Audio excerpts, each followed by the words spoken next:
यहाँ हर कहानी सिर्फ कहानी नहीं होती, यहाँ छुपे होते हैं राज, जुनून और खतरनाक रिश्ते। जहाँ प्यार हदें पार कर जाता है और भरोसा एक पल में टूट जाता है। ये दुनिया है पावर, पैशन और धोखे की, जहाँ हर चेहरा मासूम नहीं और हर रिश्ता सच्चा नहीं। अगर आप तैयार हैं उन कहानियों के लिए जो दिल भी जलाएं और दिमाग भी हिला दें, तो स्वागत है आपका सीएम नॉवल में, जहां हर एपिसोड में मिलेगा थोड़ा इश्क, थोड़ा जुनून और बहुत सारा ट्विस्ट। दोस्तों, कहानी शुरू करने से पहले आप अपनी पसंद के अनुसार वीडियो की स्पीड एडजस्ट कर लें ताकि आप इसे और बेहतर तरीके से एंजॉय कर सकें। अध्याय 61 शिवगढ़ का जल्लाद चिराग ओबरॉय। अरे, ये जंगली सुअर कहाँ से आ गया जो हर जगह गंध मचा रहा है। हालांकि अरमान आहूजा की बातें कड़वी थीं और चिराग ओबरॉय को जंगली सुअर कहना बिल्कुल सटीक था, लेकिन उसके मन में चिराग ओबरॉय के लिए कोई खास दुश्मनी नहीं थी। पहला, चिराग ओबरॉय ने उसे शब्दों से बहुत ज्यादा अपमानित नहीं किया था, और दूसरा, अरमान आहूजा के दिमाग में चिराग ओबरॉय को लेकर यादें धीरे धीरे साफ हो रही थीं। यशवंत ओबरॉय का तीसरा बेटा चिराग ओबरॉय यूनिवर्सिटी से ग्रेजुएट होने के बाद एक आम इंसान की तरह राजनीति में आया और वहां 2 साल तक काम किया। सिर्फ उन 2 सालों में अपने शानदार राजनीतिक काम की वजह से उसे किसी भी परिवार के कनेक्शन का इस्तेमाल किए बिना प्रांतीय समिति द्वारा सीधे 3 रैंक ऊपर प्रमोट कर दिया गया, और वह आलोक ओबरॉय के स्तर तक पहुंच गया जिसे उस समय राजनीति का चमकता सितारा माना जाता था। तुम्हें पता होना चाहिए कि आलोक ओबरॉय को उस मुकाम तक पहुंचने में पूरे 6 साल लगे थे। इस घटना ने पूरे शिवगढ़ और यहां तक कि पूरे दक्षिणांचल प्रदेश में तहलका मचा दिया। तभी जाकर खाली बैठे लोगों ने चिराग ओबरॉय के दमदार बैकग्राउंड को खोदा, जिससे उसकी पहले से ही बढ़ती हुई लोकप्रियता एक खतरनाक स्तर तक पहुंच गई। कुछ लोगों ने तो यहां तक कहा कि ओबरॉय परिवार भविष्य में कितनी दूर तक जाएगा ये पूरी तरह से चिराग ओबरॉय पर निर्भर करता है, जो उस समय तक मोटा नहीं था। और ओबरॉय परिवार के 2 महान टैलेंट की शान उसी पल से फैलने लगी। शिवगढ़ में ओबरॉय परिवार का रुतबा और भी मजबूत हो गया और अनगिनत लोग उनके सामने सिर झुकाने आने लगे। लेकिन ठीक उसी समय जब चिराग ओबरॉय पूरे शिवगढ़ और यहां तक कि पूरे दक्षिणांचल प्रदेश में राजनीति का सबसे बड़ा उभरता हुआ सितारा बन गया, उसने अचानक अपनी खराब सेहत का हवाला देकर इस्तीफा दे दिया। इस कदम से यशवंत ओबरॉय इतने भड़क गए कि उन्होंने लगभग उसके साथ बाप बेटे का रिश्ता ही तोड़ दिया था। बाहर वाले भी पहली बार चिराग ओबरॉय के इस अजीब बर्ताव को समझ नहीं पाए और सबने यही माना कि यह बंदा शायद पागल हो गया है। लेकिन जब हर कोई चिराग ओबरॉय के बारे में बात कर ही रहा था, वह खुद चुपचाप सबकी नज़रों से गायब हो गया और उसके ठिकाने की कोई खबर नहीं थी। कुछ लोगों ने कहा कि वह प्यार में धोखा खा गया है, जबकि दूसरों ने दावा किया कि उसे यशवंत ओबरॉय ने परिवार से बाहर निकाल दिया है, और ऐसी ही कई दूसरी थ्योरी बनने लगीं। जब वह दोबारा पब्लिक के सामने आया तो पूरे 4 साल बीत चुके थे और इस बार उसकी पहचान ने एक बार फिर सबके होश उड़ा दिए। एक असली आर्मी मेजर। कुछ भी नकली हो सकता था, लेकिन सेना के अंदर की पहचान, भले ही ओबरॉय परिवार में 100 गुना ज्यादा हिम्मत हो, वे कभी इसे फर्जी बनाने की जुर्रत नहीं करेंगे। तभी जाकर सबने अलग अलग जगहों से पूछताछ की और पता चला कि जब उसने उस साल राजनीति छोड़ी थी तो यशवंत ओबरॉय ने गुस्से में आकर उसे ट्रेनिंग के लिए एकाकी भेड़िया रेजिमेंट के रिक्रूट कैंप में फेंक दिया था। जैसा कि सब जानते हैं, एकाकी भेड़िया रेजिमेंट सेना की सबसे सख्त ट्रेनिंग वाली और ताकतवर सेनाओं में से एक है। जिन लोगों ने इसे झेला है उनके लिए उनके रिक्रूट कैंप को सिर्फ एक शब्द में बयां किया जा सकता है: नरक। यशवंत ओबरॉय का असली इरादा सिर्फ उसे थोड़ी तकलीफ देना और उसके बेचैन दिमाग को शांत करना था। लेकिन किसी ने नहीं सोचा था कि यह बंदा उस नरक जैसे माहौल में लगातार 4 साल तक टिका रहेगा। और तो और, सिर्फ 4 छोटे सालों में उसने वो कर दिखाया जिसे हासिल करने में दूसरों को कम से कम 12 साल लग जाते।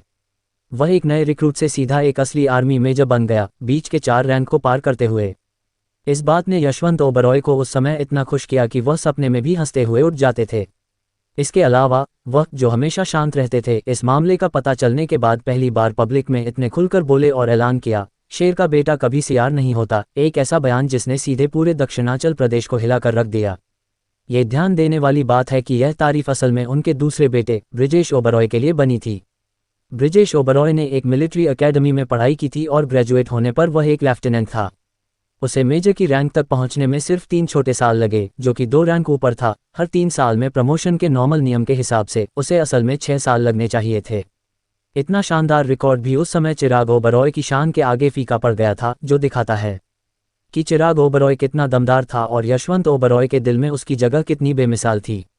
लेकिन ठीक उसी समय जब पूरा शिवगढ़ यशवंत ओबरॉय की 2 मिलिट्री हीरो होने के लिए तारीफ कर रहा था, चिराग ओबरॉय ने सच में एक डिमोबिलाइजेशन सर्टिफिकेट सीधे यशवंत ओबरॉय की डेस्क पर फेंक दिया, जिससे यशवंत ओबरॉय इतने भड़क गए कि वह लगभग घुटकर वहीं मर जाते। राजनीति और सेना की दुनिया छोड़ने के बाद चिराग ओबरॉय ने एक नई मुसीबत खड़ी कर दी और शिवगढ़ के अंडरवर्ल्ड में मजे के लिए घुस गया। नतीजतन सिर्फ 2 छोटे सालों में शिवगढ़ की पूरी अंडरग्राउंड दुनिया उसके चेले भैरव देशमुख का इलाका बन गई। फैलने की इस रफ्तार ने आसपास के शहरों के बॉसों को अविश्वास से घूरने पर मजबूर कर दिया। पूरे शहर को एक करने का सपना, जिसके लिए उन्होंने 10 साल से ज्यादा समय तक संघर्ष किया था, चिराग ओबरॉय ने 2 साल में पूरा कर लिया। लेकिन ठीक उसके फैलने की इस पागलपन वाली रफ्तार की वजह से लड़ाई झगड़े होना तय था। चिराग ओबरॉय का तरीका बहुत सीधा था, जिसमें सिर्फ गिने चुने शब्द थे। हिंसा को रोकने के लिए हिंसा का सहारा लो। जो भी बात नहीं मानता उसे बस एक ही मुक्के में मार दिया जाता। क्योंकि उसके हाथ खून से सने थे, चिराग ओबरॉय को एक खौफनाक नाम मिला, शिवगढ़ का जल्लाद। ये नाम असल में उसके बेरहम होने को नीचा दिखाने के लिए दिया गया था, लेकिन उसे यह बहुत पसंद आया और वह अक्सर गर्व से खुद को शिवगढ़ का जल्लाद कहता था।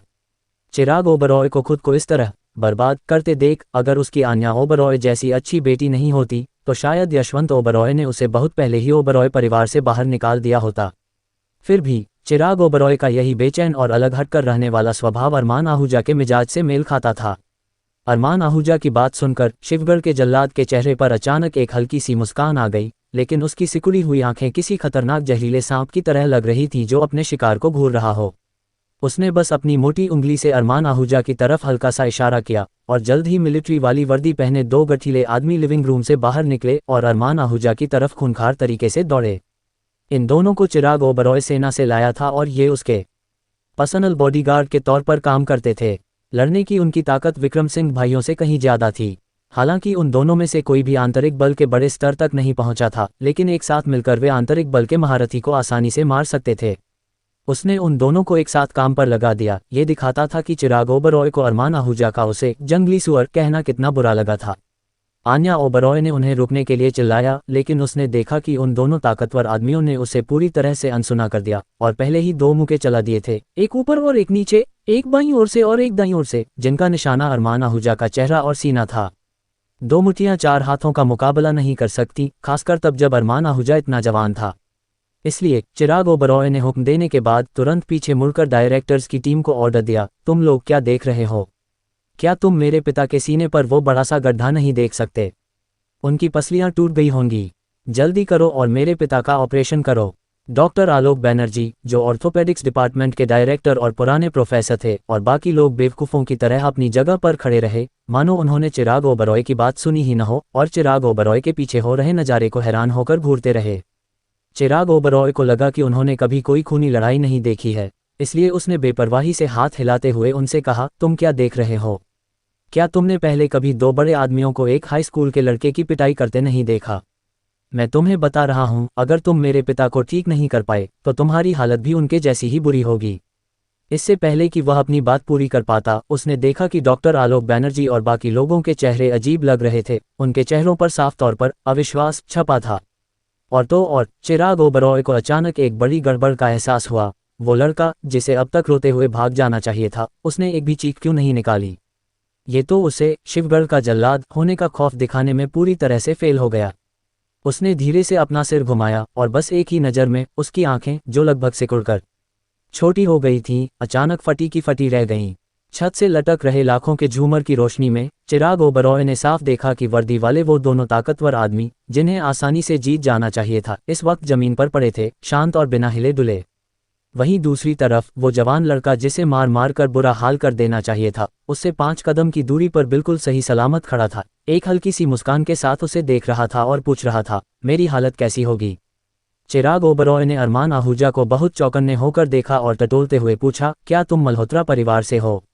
अगर सच में ऐसा है तो एक भयंकर लड़ाई होना तय है। चिराग ओबरॉय ने सोचा और तय किया कि उसे यशवंत ओबरॉय की सुरक्षा करनी ही होगी, चाहे इसके लिए उसे अपनी पूरी ताकत से ही क्यों न लड़ना पड़े। अरमान आहूजा ने उसे अनसुना कर दिया और इसके बजाय अपने पीछे खड़े डिपार्टमेंट डायरेक्टर्स की टीम से कहा, तुम लोग जा सकते हो। आखिरकार इस दुनिया में मेरे अलावा कोई भी उन्हें नहीं बचा सकता। ये सुनते ही डॉक्टर आलोक बैनर्जी और बाकी लोग तुरंत नाराज हो गए। वे शिवगढ़ के सबसे बेहतरीन डॉक्टर थे, फिर भी एक हाई स्कूल का लड़का उन्हें नीचा दिखा रहा था। अगर यह बात बाहर फैल गई तो क्या उनकी इज्जत मिट्टी में नहीं मिल जाएगी? डॉक्टर आलोक बैनर्जी ने तो यहाँ तक कि नाक सिकोड़ते हुए कहा, कितना घमंड है। यह मत सोचो कि तुम सिर्फ लड़ने में अच्छे हो, इसलिए तुम लोगों को बचा भी सकते हो। लड़के, टीवी सीरियल कम देखा करो, हाई स्कूल में मन लगाकर पढ़ाई करो और किसी अच्छी यूनिवर्सिटी में एडमिशन लो। ग्रेजुएट होने के बाद शायद मैं तुम्हें अपना स्टूडेंट बनाने के बारे में सोच सकूं। आन्या ओबरॉय और बाकी लोगों ने तुरंत आह भरी और अपना माथा पकड़ लिया। ये बुढ़ा अपनी उम्र का फायदा उठाकर रौब झाड़ रहा है। क्या इसे नहीं पता कि मुंह पर तमाचा पड़ने से दर्द होता है? ये सुनकर अरमान आहूजा अपनी हंसी नहीं रोक पाया। तुम इतिहास के पहले इंसान हो जिसने अरमान आहूजा को अपना स्टूडेंट बनाने की जुर्रत की है। बस अफसोस की बात है, तुम्हारे पास वो काबिलियत नहीं है। अध्याय 62। मुझे उम्मीद है तुम मुझे माफ कर दोगे, महोदय। बस अफसोस की बात है कि तुम्हारे पास अभी वो काबिलियत नहीं है। अरमान आहूजा के ये शब्द किसी धमाके से कम नहीं थे, जिसने लिविंग रूम में मौजूद उन डिपार्टमेंट डायरेक्टर्स को हैरान कर दिया जिन्हें अपने ऊंचे रुतबे की आदत थी। यहाँ तक कि चिराग ओबरॉय, जिसे पहले ही अंदाजा हो गया था कि अरमान आहूजा एक मार्शल आर्टिस्ट हो सकता है, उसे भी लगा कि अरमान आहूजा इस बार कुछ ज्यादा ही घमंड दिखा रहा है। जैसा कि डॉक्टर आलोक बैनर्जी ने कहा, सिर्फ लड़ने में अच्छा होने का मतलब यह नहीं है कि कोई बीमारियों का इलाज कर सकता है और जानें बचा सकता है। आखिरकार लड़ने से नुकसान होता है, जबकि बीमारियों के इलाज से जानें बचती हैं, दोनों बिल्कुल अलग बातें हैं। ये तो खुद चिराग ओबरॉय जैसा था, वह लड़ सकता था, लेकिन उसे बीमारियों के इलाज और जानें बचाने के बारे में कुछ भी नहीं पता था। इस लड़के में काफ़ी हिम्मत है जो मेरे टीचर से इस तरह बात करने की जुर्रत कर रहा है। एनेस्थीसियोलॉजी के डायरेक्टर डॉक्टर तरुण दास ने नाक सिकोड़ते हुए कहा। वे दोनों संजीवन इंटरनेशनल अस्पताल से थे और दोनों ही डिपार्टमेंट डायरेक्टर थे। ये कहना कि डॉक्टर आलोक बैनर्जी काबिल नहीं है, क्या इसका सीधा सा मतलब यह नहीं हुआ कि डॉक्टर तरुण दास भी काबिल नहीं है? वह इतनी बड़ी बेइज्जती कैसे बर्दाश्त कर सकता था? तुम खुद को समझते क्या हो जो मेरे टीचर से इस तरह बात करने की हिम्मत कर रहे हो? डॉक्टर आलोक बैनर्जी के बगल में खड़े एक नौजवान ने फटकार लगाते हुए कहा। आजकल के नौजवान सच में कुछ भी बोलने की हिम्मत करते हैं। यशवंत ओबरॉय की चोट बाहर वालों को बहुत गंभीर लग सकती है, लेकिन हमारे लिए ये किसी आम सर्दी जुकाम या बुखार जैसी ही है। तुम कह रहे हो कि हम इसका इलाज नहीं कर सकते? लड़के, क्या तुम्हें हमारी पहचान नहीं पता, या तुम आज घर से निकलने से पहले अपनी दवाई लेना भूल गए थे? कार्डियोथोरेसिक सर्जरी के डायरेक्टर डॉक्टर सतीश रेड्डी ने जबरदस्ती मुस्कुराते हुए कहा। उसने इससे पहले मौका पाकर यशवंत ओबरॉय की बाहरी चोटों की जांच कर ली थी। उनके सीने पर बड़ा सा गड्ढा देखकर उसने तुरंत यशवंत ओबरॉय की हालत का एक मोटा मोटा अंदाजा लगा लिया था। पसलियां टूट गई हैं, लेकिन उन्होंने दिल को चोट नहीं पहुंचाई होगी, वरना यशवंत ओबरॉय अब तक मर चुके होते। उनके कार्डियोथोरेसिक सर्जरी डिपार्टमेंट में हर साल ऐसी सैकड़ों सर्जरियां होती थीं। उसके जैसे अनुभवी कार्डियोथोरेसिक एक्सपर्ट की तो बात ही छोड़ो, उनके डिपार्टमेंट के इंटर्न भी ऐसी सर्जरी अपने दम पर पूरी कर सकते थे। इस नौजवान का ये बकवास करना कि वे इसका इलाज नहीं कर सकते, सच में सबसे बड़ा मजाक था। अरमान आहूजा उनकी बातों पर गुस्सा नहीं हुआ, बल्कि उसने शांत होकर पूछा, क्या तुम सबको लगता है कि हालांकि यशवंत ओबरॉय की पसलियां टूट गई हैं, लेकिन उन्होंने उनके दिल को नहीं भेदा है? डॉक्टर आलोक बैनर्जी और सतीश रेड्डी ने एक दूसरे की तरफ देखा और दोनों की आंखों में हैरानी साफ झलक रही थी। इस लड़के ने यशवंत ओबरॉय की चोट को देखा तक नहीं था, फिर भी उसे उनकी हालत के बारे में पता था। खासकर सतीश रेड्डी, जिसने कार्डियोथोरेसिक सर्जरी के मैदान में 30 से 40 साल बिताए थे, तब जाकर उसने वो पारखी नज़र पाई थी जो एक नज़र में चोटों का पता लगा सकती थी। फिर भी उसके सामने खड़ा ये लड़का बिना देखे ही यह सब बता सकता था। उसका दिमाग कैसे शांत रह सकता था? अपनी काबिलियत साबित करने के लिए सतीश रेड्डी ने कहा, यशवंत ओबरॉय की सांसें नॉर्मल चल रही हैं और उनके शरीर के बाकी संकेत भी नॉर्मल हैं, इसलिए ये साफ है कि उनका दिल नहीं छिदा है। थोड़ी सी भी मेडिकल की जानकारी रखने वाला कोई भी इंसान ये देख सकता है। अरमान आहूजा ने यह सुनकर तंज कसते हुए कहा, अगर मैं तुमसे कहूं कि यशवंत ओबरॉय का दिल असल में उनकी पसलियों से पहले ही छिन चुका है तो?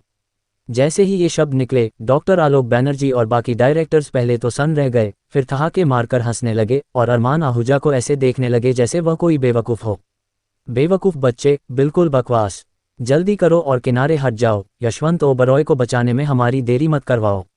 डॉक्टर आलोक बैनर्जी ने अपनी हंसी रोकते हुए कहा, यह पागल किस मेंटल हॉस्पिटल से भाग कर आया है जो यहाँ बकवास कर रहा है, खुद को बहुत महान समझ रहा है, सिर्फ अपना मजाक उड़वाने के लिए। हा, डॉक्टर आलोक बैनर्जी के स्टूडेंट ने हंसते हुए कहा। बकवास, हमारा समय बर्बाद कर रहा है। क्या तुम्हें नहीं पता कि हमारी हर एक पल की देरी यशवंत ओबरॉय की जान के लिए खतरा बढ़ा रही है? सतीश रेड्डी यशवंत ओबरॉय की चोटों की जांच करने के लिए मुड़ने ही वाला था कि एक लंबे चोगे वाले बूढ़े आदमी ने उसे रोक लिया। उस बूढ़े आदमी के चेहरे पर थकान साफ दिख रही थी, लेकिन अरमान आहूजा की तरफ उसकी नज़र सोच में डूबी हुई और हैरान थी। ये लंबे चोगे वाला बूढ़ा आदमी वैद्यराज हरिनारायण था, जिसे आन्या ओबरॉय ने थकान की वजह से आराम करने के लिए किनारे की सीट पर बिठाया था। ओबरॉय परिवार के कई नौजवान यशवंत ओबरॉय के चारों तरफ जमा थे, जिसकी वजह से कोई भी उन्हें ठीक से देख नहीं पा रहा था। उस लंबे चोगे वाले बुजुर्ग को देखकर सतीश रेड्डी का पहले वाला घमंडी चेहरा तुरंत बहुत ही सम्मान से भर गया। उसने 2 कदम पीछे लिए वैद्यराज हरिनारायण के सामने गहराई से सिर झुकाया और सम्मान के साथ पुकारा, छात्र टीचर हरिनारायण का अभिवादन करता है। सतीश रेड्डी की इस हरकत ने तुरंत सबका ध्यान अपनी ओर खींच लिया। डॉक्टर आलोक बैनर्जी और तरुण दास ने उस बूढ़े आदमी को देखते ही लगभग एक साथ मुड़कर सतीश रेड्डी जैसी ही हरकत की, खुद को छात्र कहा और उस बुजुर्ग को सम्मान से टीचर कहकर बुलाया। उनके पास कोई और चारा नहीं था। वैद्यराज हरिनारायण उम्र में उनसे बड़े थे और उन्होंने संजीवन इंटरनेशनल अस्पताल में एक मानद दीन के तौर पर काम किया था और उन्हें खुद मेडिकल के गुर सिखाए थे, इसलिए वह सच में उनके बहुत ही सम्मानित गुरु थे।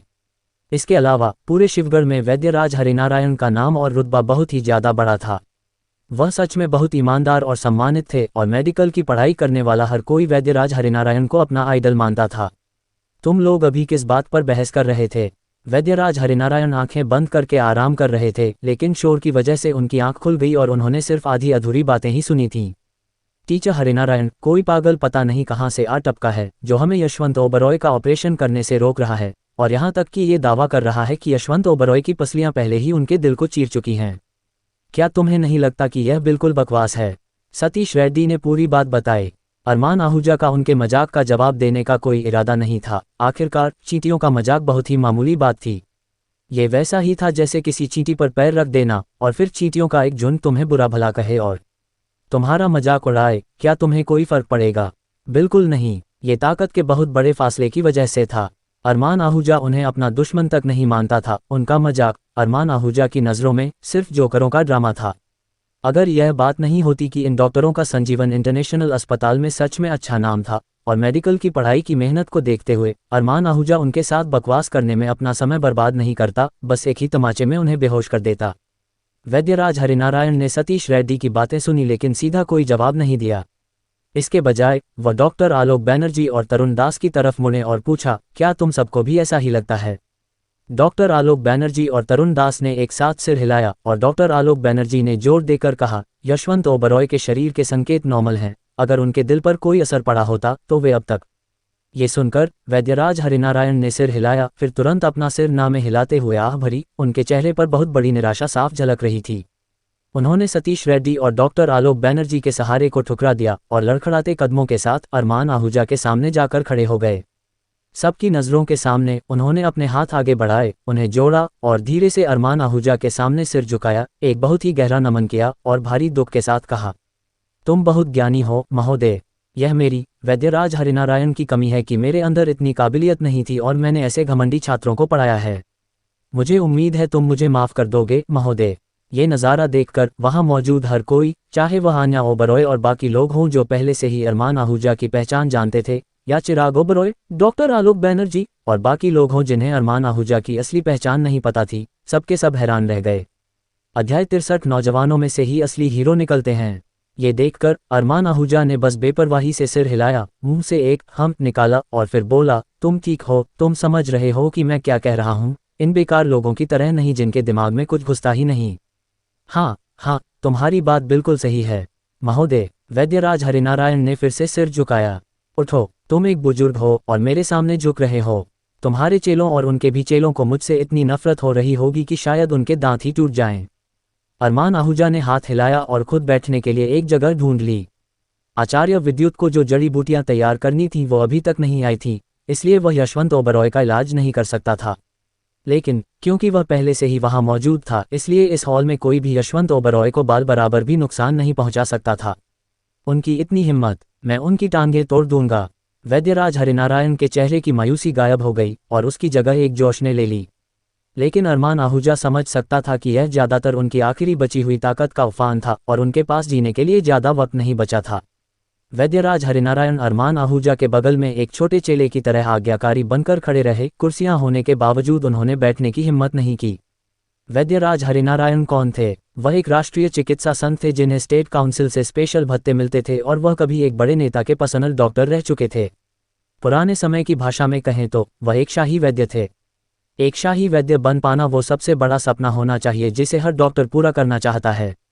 आखिरकार ये देश द्वारा दिया गया सम्मान था जिसे कितने भी पैसे देकर नहीं खरीदा जा सकता था। और वैद्यराज हरिनारायण ने अपनी पुश्तैनी 12 चांदी की सुइयों के दम पर यही मुकाम हासिल किया था और दशकों तक मिलिट्री कंपाउंड में रहे थे। कौन सा डॉक्टर ऐसी शान देखकर नहीं जलेगा। फिर भी ऐसा सच में टैलेंटेड बूढ़ा आदमी अब एक ऐसे नौजवान के सामने इतनी गहराई से सिर झुका रहा था जो किसी हाई स्कूल के लड़के से ज्यादा बड़ा नहीं लग रहा था, उसे महोदय कह रहा था और सम्मान के साथ किनारे खड़ा था, खुद को उससे छोटा मान रहा था। ये हर किसी की सोच से बिल्कुल परे था और यहाँ तक कि आन्या ओबरॉय, जो अरमान आहूजा की ताकत को सबसे अच्छी तरह जानती थी, वह भी अभी तक हैरान और निशब्द थी। उसे पता था कि अरमान आहूजा गजब का है, लेकिन मेडिकल की स्किल के मामले में वैद्यराज हरिनारायण ने समय और नेताओं दोनों की कसौटी को पार किया था। वह अभी भी एक बहुत ही मंजे हुए एक्सपर्ट थे। फिर भी दादा हरिनारायण उन्हें इतना सम्मान क्यों दे रहे थे? अगर यह सिर्फ एक बार सिर झुकाने की बात होती तो अलग बात थी, लेकिन सबसे बड़ी बात यह थी कि इस बेहद सम्मानित वैद्यराज हरिनारायण ने न सिर्फ सिर झुकाया बल्कि सबके सामने अपनी कमी और नाकाबिलियत को भी मान लिया। क्या ये खुद को नीचा दिखाकर इस नौजवान को ऊंचा उठाने के बराबर नहीं था? हालांकि पढ़ाई की दुनिया में ऐसे मामले होते हैं जहां टीचर जानबूझकर अपने छात्रों की तारीफ करने के लिए अपना रुतबा कम कर लेते हैं, लेकिन ये आमतौर पर उनके खास चेलों के लिए होता है जिन्हें वे अपनी विरासत सौंपने का इरादा रखते हैं। जहां तक उन्हें पता था, वैद्यराज हरिनारायण का अभी तक कोई खास चेला नहीं था, सिर्फ एक पोती थी जो आयुर्वेदिक दवाइयों की पढ़ाई कर रही थी, जिसके बारे में कहा जाता था कि उसे वैद्यराज हरिनारायण की असली शिक्षाओं का 30% हिस्सा मिला था और वह अपनी यूनिवर्सिटी में टीचर्स और स्टूडेंट्स के बीच बहुत मशहूर थी। इसके अलावा उन्हें लगा कि वैद्यराज हरिनारायण को खुद लग रहा था कि उनका रुतबा उस नौजवान से कम है। डॉक्टर आलोक बैनर्जी और बाकी लोग कंफ्यूज थे। क्या उन्हें नहीं पता था कि उनका आज का रुतबा और पोजीशन एक ऐसी चीज़ है जिसे वह नौजवान पूरी जिंदगी मेहनत करने के बाद भी कभी हासिल नहीं कर सकता? या शायद आज उन्होंने अपनी दवाई नहीं ली थी। टीचर हरिनारायण, वह सिर्फ एक पागल है। तुम क्या कर रहे हो? सतीश रेड्डी से अब और बर्दाश्त नहीं हुआ। वह वैद्यराज हरिनारायण के पास गया और अरमान आहूजा की तरफ अपनी ठुड्डी से इशारा किया। किसी ने नहीं सोचा था कि वैद्यराज हरिनारायण सीधे उन्हें डांटते हुए कहेंगे, तुम नालायक चेलों, तुम लोग जल्दी जाकर महोदय से माफ़ी क्यों नहीं मांगते?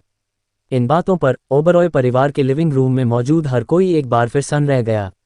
सतीश रेड्डी और बाकी लोगों ने एक दूसरे को देखा, उनकी आंखें फटी रह गईं और वे हैरान थे। उन्हें बिल्कुल समझ नहीं आ रहा था कि टीचर हरिनारायण क्या कर रहे हैं।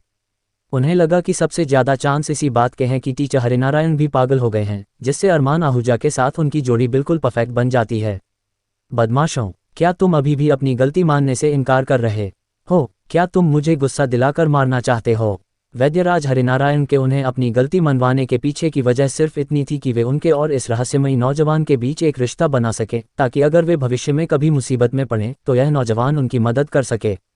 लेकिन डॉक्टर आलोक बैनर्जी और बाकी लोग वैद्यराज हरिनारायण के अच्छे इरादों को बिल्कुल भी नहीं समझ पाए। वे अपनी झूठी शान पर अड़े रहे और पलटकर जवाब दिया, टीचर, अगर हमें अपनी गलती माननी भी पड़े तो तुम्हें हमें बताना होगा कि हमने क्या गलत किया है। ये सुनकर वैद्यराज हरिनारायण की दाढ़ी गुस्से से कांपने लगी। उन्होंने टाइगर स्किन सोफे पर पड़े यशवंत ओबरॉय की तरफ इशारा किया और डॉक्टर आलोक बैनर्जी और बाकी लोगों से कहा, यह महोदय बिल्कुल सही कह रहे हैं। यशवंत ओबरॉय की पसलियों ने सच में उनके दिल को छेद दिया है। हिस, वहां मौजूद हर किसी की सांस अटक गई, खासकर ओबरॉय परिवार के लोगों की, जिनके चेहरे तुरंत बदरंग हो गए। दिल छिदने के बाद और इतनी देर होने के बाद क्या इंसान को अभी भी बचाया जा सकता है? डॉक्टर आलोक बैनर्जी, सतीश रेड्डी और बाकी लोग मेडिकल प्रोफेशन से होने की वजह से इंसानी शरीर के लिए दिल की अहमियत को और भी साफ तौर पर समझते थे, और इसलिए इस बात को मानना ओबरॉय परिवार के लोगों से भी ज़्यादा मुश्किल लग रहा था। टीचर, क्या तुम आजकल ठीक से आराम नहीं कर रहे हो? डॉक्टर आलोक बैनर्जी अब और बर्दाश्त नहीं कर सके। उसने वैद्यराज हरिनारायण को देखा और टटोलते हुए पूछा, दिल छिदने के बाद कोई इंसान जिंदा कैसे रह सकता है?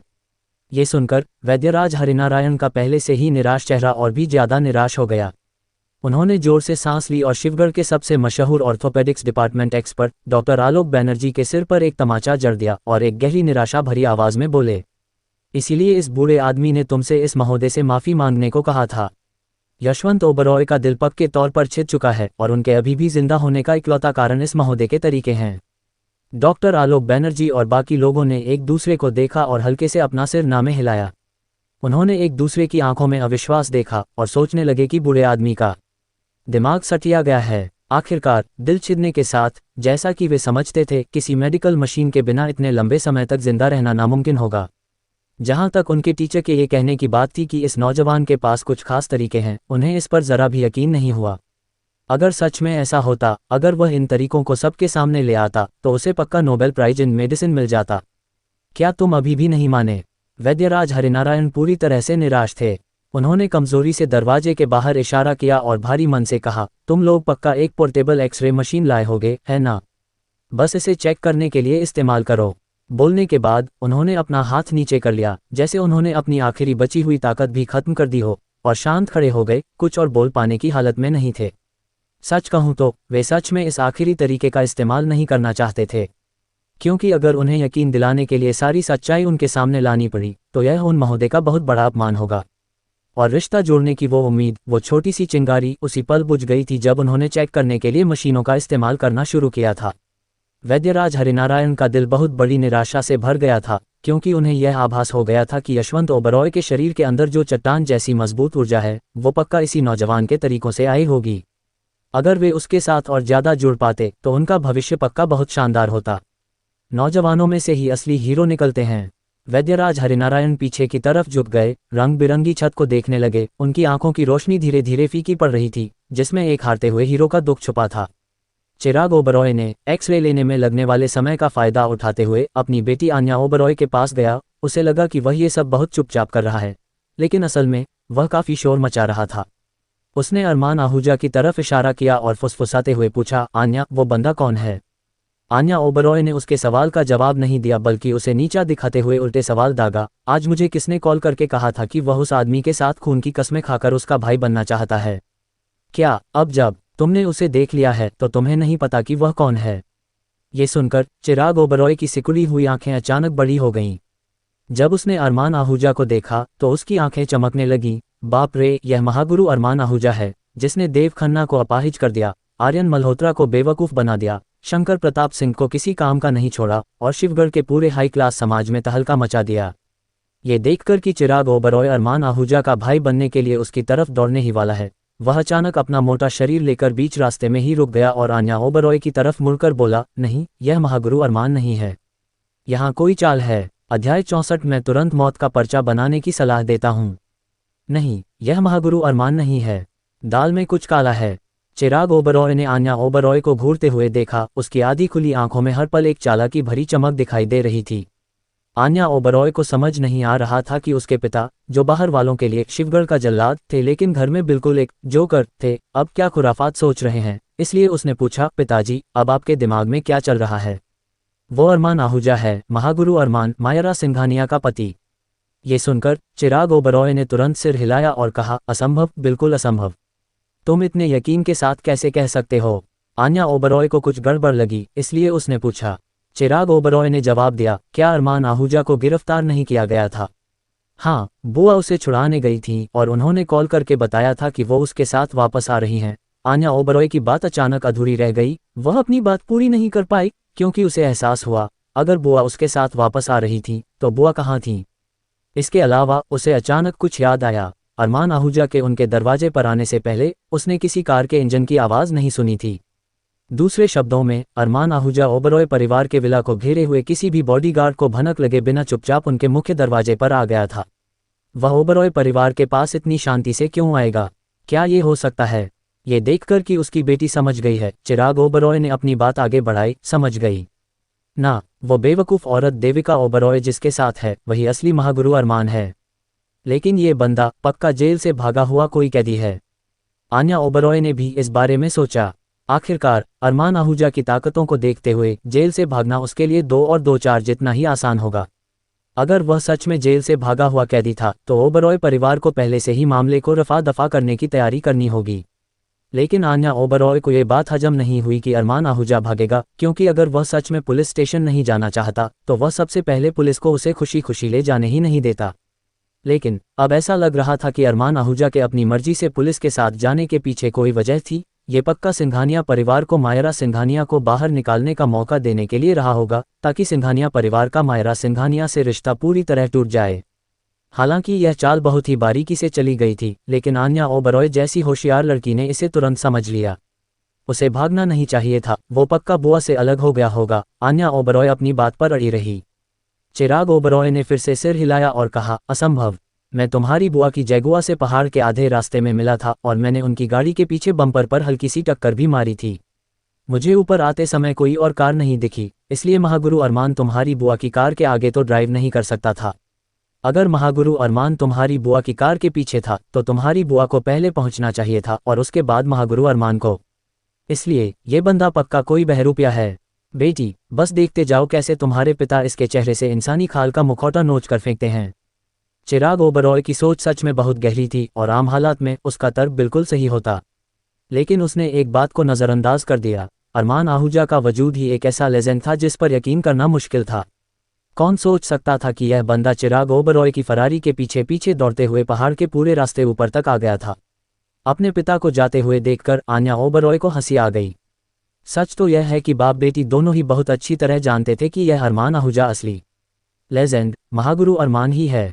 चिराग ओबरॉय बस अपने हमेशा वाले जोकर के अवतार में था। वो अरमान आहूजा की ताकत आजमाना चाहता था, लेकिन उससे सीधा पंगा भी नहीं लेना चाहता था। इसलिए इस अजीब माहौल को हल्का करने के लिए उसने ये तरीका निकाला। भाई, तेरी हिम्मत तो देख जो तू महागुरु अरमान की नकल करने की जुर्रत कर रहा है। महागुरु अरमान के एक सच्चे फैन के रूप में आज मैं उनकी तरफ से इस नीच इंसान का सफाया कर दूंगा। चिराग ओबरॉय ने ऐलान किया। उसने अपना मुक्का हवा में उठाया और उसे अरमान आहूजा के चेहरे पर जड़ने के लिए तैयार हो गया। चिराग ओबरॉय और आन्या ओबरॉय धीरे नहीं बोल रहे थे और अरमान आहूजा के सुनने की ताकत आम लोगों से कहीं ज्यादा थी, इसलिए वह चिराग ओबरॉय की इस छोटी सी चाल को अच्छी तरह समझ रहा था। मुक्का नीचे आते देख अरमान आहूजा बस हल्के से उसे रोकने ही वाला था कि दरवाजे से एक तीखी आवाज गूंजी, चिराग ओबरॉय, अगर तुम मरना चाहते हो तो अपने साथ ओबरॉय परिवार को मत डुबाओ। सबने आवाज की तरफ देखा तो लाल रंग की लंबी ड्रेस पहने एक औरत तेजी से अंदर आती दिखी और उसके ठीक पीछे एक सफेद रंग की लंबी ड्रेस पहने औरत भी बहुत ही खूबसूरत अंदाज में चलते हुए आ रही थी। इन दो बेहद खूबसूरत औरतों के आने से कमरे का तनाव भरा माहौल तुरंत खत्म हो गया।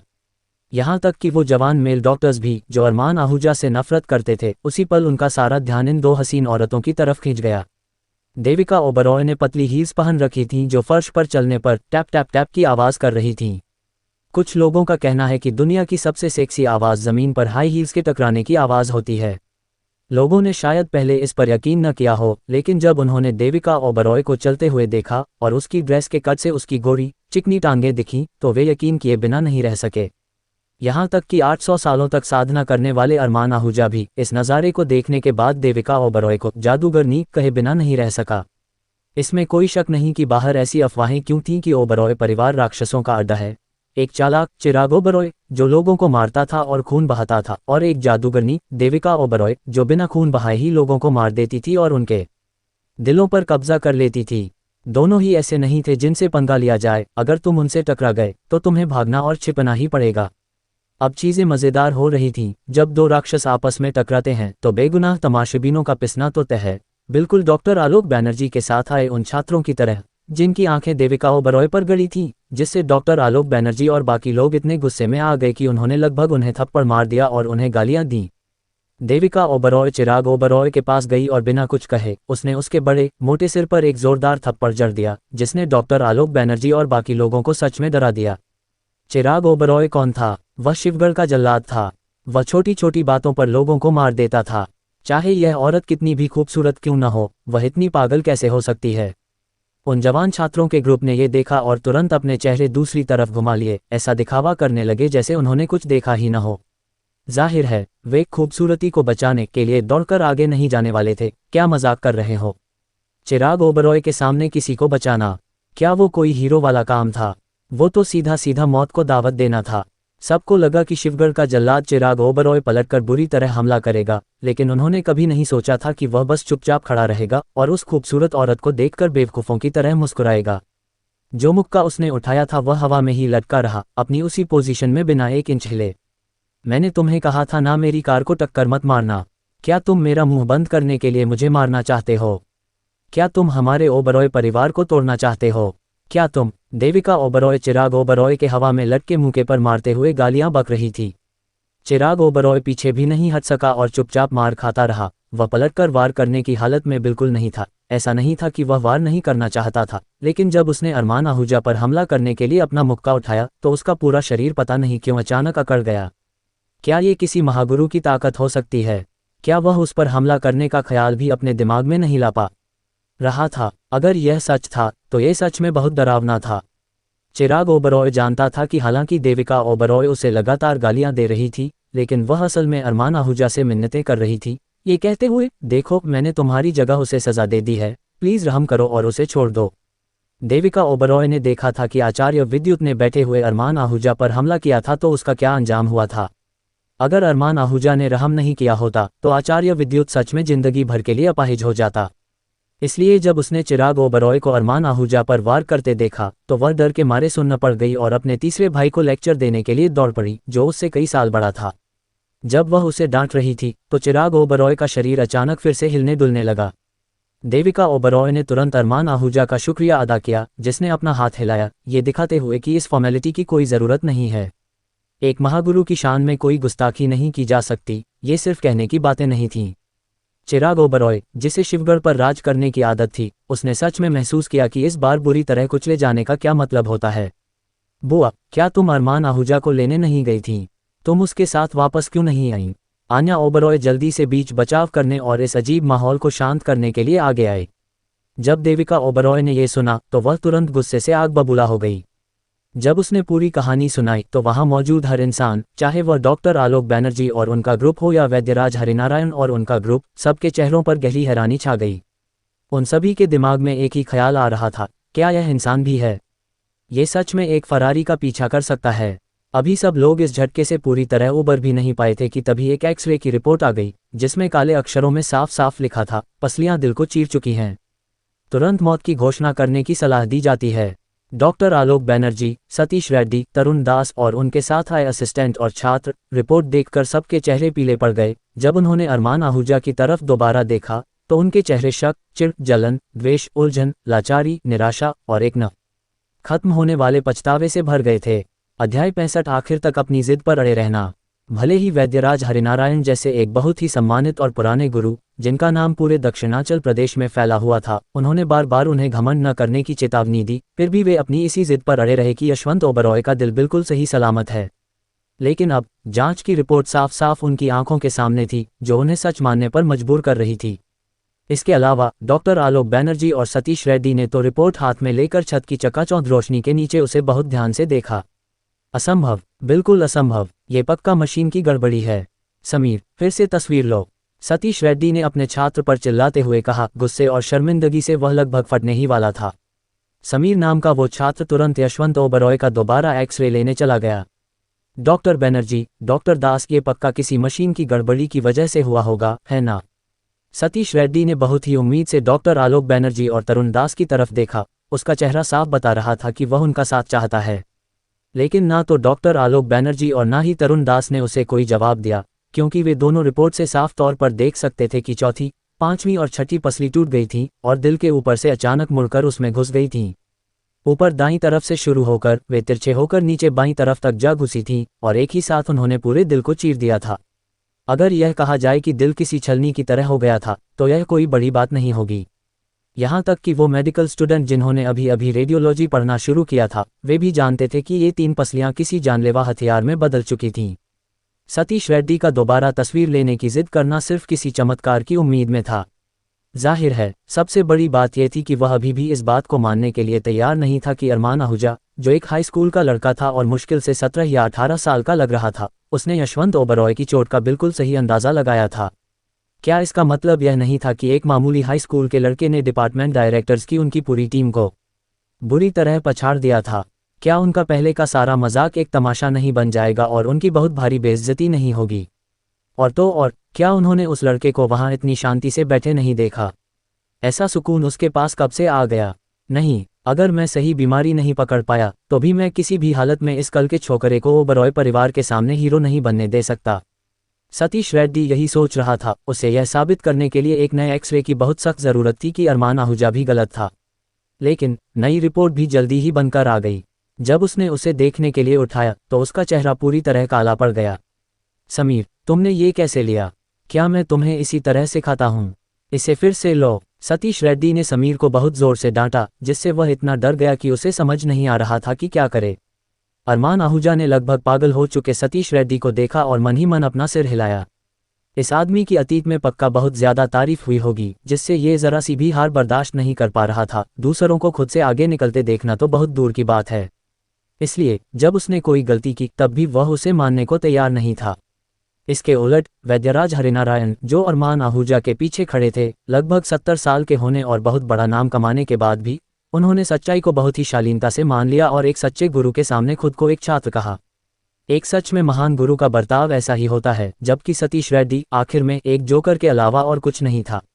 जहां तक सतीश रेड्डी के इस घटिया ड्रामे की बात है, अरमान आहूजा उसे देखने में भी अपना समय बर्बाद नहीं करना चाहता था। यहां तक कि डॉक्टर आलोक बैनर्जी और तरुण दास को भी यह सब बहुत अजीब लग रहा था। दोनों ने एक तरफ से गुस्से में पागल हो रहे सतीश रेड्डी को रोकने के लिए हाथ बढ़ाया, अपना सिर हिलाया और उसे समझाते हुए कहा, सतीश, क्या तुम्हारी पहले ही काफी बेइज्जती नहीं हो चुकी है? ये सुनकर सतीश रेड्डी वहीं जम गया। उसने अपना सिर नीचे किया और कुछ पल के लिए शांत रहा। अचानक उसने झटके से अपना सिर उठाया, जैसे उसे कुछ समझ आ गया हो। उसने खुद को डॉक्टर आलोक बैनर्जी और दूसरे आदमी से छुड़ाया। दौड़कर अरमान आहूजा के पास गया और तंज कसते हुए बोला, तुम इतना किस बात पर उछल रहे हो? अगर तुमने यशवंत ओबरॉय की चोट का तुक्का लगा भी लिया तो क्या तुम ऐसी सर्जरी कर सकते हो? क्या यशवंत ओबरॉय को बचाने के लिए तुम्हें अभी भी हमारी ही जरूरत नहीं है? उसकी आवाज़ बहुत तेज थी, जो ओबरॉय परिवार के लिविंग रूम में सबको सुनाई दे रही थी। उसका ये बयान पक्का इस बात का घुमा फिरा कर माना जाना था कि यशवंत ओबरॉय का दिल सच में छिद चुका था, जिसे मानना ओबरॉय परिवार के लोगों के लिए बिल्कुल नामुमकिन था। चाहे वह आन्या ओबरॉय और बाकी छोटे लोग हों, या ओबरॉय परिवार के दो सबसे दमदार लोग, देविका ओबरॉय और चिराग ओबरॉय, उनमें से कोई भी इस सच्चाई को मानने के लिए तैयार नहीं था। लेकिन उनका मकसद अरमान आहूजा को गलत साबित करना नहीं था, बल्कि सिर्फ इतना था कि वे नहीं चाहते थे कि यशवंत ओबरॉय इतनी जल्दी उन्हें छोड़कर चले जाएं। ये सुनकर कि सतीश रेड्डी यशवंत ओबरॉय को बचा सकता है, ओबरॉय परिवार के लोगों के चेहरे खिल उठे। उनकी नज़र में जब तक यशवंत ओबरॉय को बचाया जा सकता है, इससे कोई फर्क नहीं पड़ता कि उन्हें कौन बचाता है। इसके अलावा अंदर ही अंदर उनका झुकाव संजीवन इंटरनेशनल अस्पताल के इन डायरेक्टर्स की तरफ ज्यादा था। उनका नाम था और उनके पास तजुर्बा था, और बहुत सारे लोगों के नतीजों के हिसाब से देखें तो वे कहीं ज्यादा भरोसेमंद थे। अरमान आहूजा ने ये सुनकर अपना वही बेपरवाह बेफिक्र वाला अंदाज बनाए रखा और बहुत ही आराम से कहा, इतनी कमजोर याददाश्त के साथ तुम डायरेक्टर के ओहदे तक कैसे पहुंच गए? सतीश रेड्डी को अपने डिपार्टमेंट डायरेक्टर होने पर बहुत घमंड था और उसने इतराते हुए कहा, हम वैज्ञानिक और तरीके से ली गई ट्रेनिंग, एक एक करके चुने जाने और कई इम्तिहान पास करने के बाद अपने आज के मुकाम पर पहुंचे हैं। तुम बस एक बात बोलकर उस सब को कैसे नकार सकते हो? अरमान आहूजा ने अपना सिर हिलाया और कहा, मैं तुम्हारे ओहदे को नहीं नकार रहा हूं, मैं तुम्हें नकार रहा हूं। मैंने पहले ही कहा था कि मेरे अलावा कोई भी यशवंत ओबरॉय को नहीं बचा सकता। हा, ये सुनकर सतीश रेड्डी जोर जोर से हंसने लगा। तुम खुद को समझते क्या हो? क्या तुमने कभी सर्जरी का चाकू छुआ भी है? क्या तुम्हें पता है कि बेहोशी की दवा कैसे देते हैं? इतनी छोटी सी उम्र में इतनी बड़ी बड़ी बातें करना, तुम लोगों की जान नहीं बचा रहे हो, तुम साफ तौर पर इंसानी जिंदगी को कीड़े मकोड़े समझ रहे हो।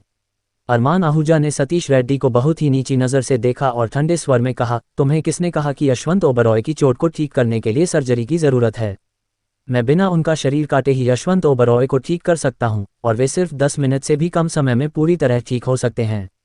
बकवास, ये बिल्कुल बकवास है, सतीश रेड्डी जोर से चिल्लाया।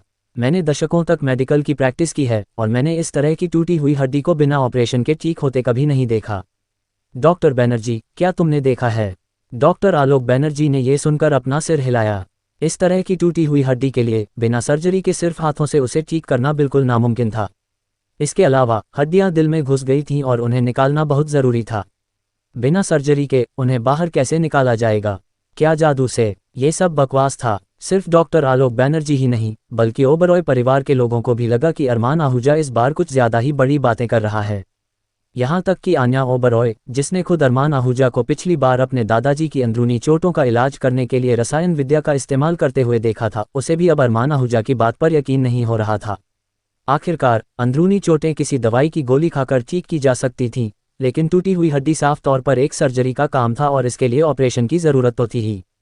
सिर्फ वैद्यराज हरिनारायण अरमान आहूजा के पास शांति से खड़े रहे, सतीश रेड्डी और उसके बेकार छात्रों को ठंडी नज़रों से देखते रहे और अरमान आहूजा का पूरी मजबूती से साथ दिया। ऐसी कई चीज़ें हैं जो तुमने नहीं देखी हैं। सिर्फ इसलिए कि तुम यह नहीं कर सकते, इसका मतलब यह नहीं है कि महोदय भी नहीं कर सकते। इसके अलावा महोदय के तरीके तुम्हारे सोच से भी कहीं आगे हैं, जिनके बारे में तुम इस जिंदगी में सोच भी नहीं सकते। उन्हें अब पूरा यकीन हो गया था कि यशवंत ओबरॉय के शरीर के अंदर ऊर्जा का जो अंश था वह अरमान आहूजा ने ही छोड़ा था। दिल छिदने के बाद 10 घंटे से भी ज्यादा समय तक यशवंत ओबरॉय की जान बचाए रखना, और वो भी सिर्फ ऊर्जा की एक सांस के भरोसे, ऐसा तरीका तो उनके खुद के दादाजी, अगर वे अभी जिंदा होते तो शायद वे भी नहीं कर पाते। डॉक्टर आलोक बैनर्जी अपने टीचर की बात काटना चाहते थे, लेकिन वे रुक गए। लेकिन सतीश रेड्डी ने सीधे पलटकर जवाब दिया, टीचर, तुम उसकी इतनी तारीफ कर रहे हो, क्या तुम्हें अपने खुद के सुनहरे नाम के खराब होने का डर नहीं है? वैद्यराज हरिनारायण ने गुस्से से नाक सिकुड़ी और कहा, सतीश रेड्डी, यशवंत ओबरॉय का दिल छिदने के बाद भी वे बिना किसी मेडिकल मशीन के जिंदा क्यों हैं? क्या तुम्हें अभी भी समझ नहीं आया कि यह सब इस महोदय के तरीकों का ही कमाल है? सतीश रेड्डी इस बात को मानने को तैयार ही नहीं था और अपनी जिद पर अड़ा रहा। यह शायद इसलिए है क्योंकि यशवंत ओबरॉय रोज कसरत करते हैं, इसलिए उनकी जीवन शक्ति बहुत ज्यादा मजबूत है। बकवास। वैद्यराज हरिनारायण गाली दिए बिना नहीं रह सके और उन्होंने जोर से नाक सिकुड़ी, फिर बहुत ही जज्बाती होकर डांटते हुए बोले, सतीश रेड्डी, तुम अभी भी यशवंत ओबरॉय से 20 साल छोटे हो, इसलिए तुम्हारी जीवन शक्ति उनसे ज्यादा मजबूत होनी चाहिए। कैसा रहेगा अगर मैं तुम्हारा दिल भी छेद दूं और हम देखें कि तुम जिंदा रह पाते हो या नहीं? सतीश रेड्डी तुरंत चुप हो गया। उसे समझ नहीं आ रहा था कि इसका क्या जवाब दे, लेकिन उसके चेहरे पर साफ तौर पर अविश्वास और सच्चाई को न मानने वाला भाव दिखाई दे रहा था। तभी बाहर किसी इंजन की आवाज सुनाई दी। अरमान आहूजा, जो अब तक खामोशी से सब देख रहा था, आखिरकार खड़ा हुआ और उन तथाकथित एक्सपर्ट्स और डायरेक्टर्स के ग्रुप से जो उस पर शक कर रहे थे बोला, ठीक है, ठीक है, आज मैं तुम्हें दिखाता हूं कि अमर विद्या किसे कहते हैं। अरमान आहूजा ने एक कदम आगे बढ़ाया और लिविंग रूम में अचानक एक हवा का झोंका आया। अध्याय 66 घोर तामसिक अग्नि का स्वर्ग से अवतरण। यह एहसास देविका ओबरॉय, जिसने पहाड़ की चोटी पर अरमान आहूजा और शंकर प्रताप सिंह के बीच की लड़ाई का अनुभव किया था, उसने लिविंग रूम में अचानक उठने वाली हवा को महसूस किया और उसके शरीर में अचानक एक जानी पहचानी अनुभूति उभरी जो वसंत की हवा में नहाने जितनी आरामदायक थी। लेकिन जल्द ही उसे लगा कि कुछ ठीक नहीं है, क्योंकि उसने महसूस किया कि यह हवा धीरे धीरे एक ठंडी हवा में बदल गई, फिर एक बर्फीली हवा में, जब तक कि अंततः ये पूरे लिविंग रूम में भरने वाली ठंडी हवाओं का एक अराजक झोंका नहीं बन गई। तभी लिविंग रूम का दरवाजा अचानक खुला और आचार्य विद्युतांगन से अंदर आए, अपने साथ जड़ी बूटियों का एक बड़ा ढेर लेकर। सफेद कोट में डॉक्टरों से भरे कमरे को देखकर उन्होंने सोचा कि वह गलत जगह आ गए हैं। अगर उन्होंने अरमान आहूजा को बीच में खड़ा नहीं देखा होता तो शायद वह मुड़कर चले गए होते। देविका ओबरॉय द्वारा अरमान आहूजा के निर्देश उन्हें देने के बाद वह तुरंत जड़ी बूटियां खोजने निकल गए। उनमें से अधिकांश ओबरॉय परिवार की फार्मेसी में उपलब्ध थी, इसलिए इन जड़ी बूटियों को प्राप्त करना उनके लिए स्वाभाविक रूप से आसान था। हालांकि कुछ जड़ी बूटियां ऐसी थीं जिनकी आयु लगभग 120 वर्ष होनी चाहिए थी, जिसने वास्तव में उनकी बहुत मेहनत ली। वह दोपहर से लेकर अब तक दौड़ भाग कर रहे थे, शिवगढ़ की लगभग सभी छोटी बड़ी फार्मेसियों का दौरा किया, तब जाकर बमुश्किल उन्हें इकट्ठा कर पाए। बमुश्किल का कारण ये था कि अभी भी एक जड़ी बूटी थी जिसकी उम्र लगभग 100 साल ही थी, लेकिन बेचने वाले ने इसे 120 साल का बताकर प्रचारित किया था। इसने स्वाभाविक रूप से आचार्य विद्युत जैसे विशेषज्ञ को चकमा नहीं दिया, लेकिन इसके अलावा पूरे शिवगढ़ में वास्तव में कोई दूसरी ऐसी जड़ी बूटी नहीं मिली। आखिर वह लड़का कर क्या रहा है? घर में अचानक इतनी ठंड क्यों हो गई? डॉक्टर सतीश रेड्डी ने बोलते हुए अनैच्छिक रूप से कांपते हुए कहा। ठंडी हवा के विपरीत जो शारीरिक दर्द का कारण बनती है और इस प्रकार ठंड का एहसास देती है, एक बर्फीली हवा सीधे किसी की आत्मा में प्रवेश करती है, जिससे हड्डियां तक कांप उठती हैं। इसलिए ठंडी हवा का सामना करते समय कोई आग जलाकर खुद को गर्म करके ठंड से बच सकता है, लेकिन एक बार बर्फीली हवा का सामना करने पर कोई केवल ठंड से पीड़ित हो सकता है, क्योंकि आग बेकार है। लिविंग रूम में हर कोई अनैच्छिक रूप से पीछे हट गया।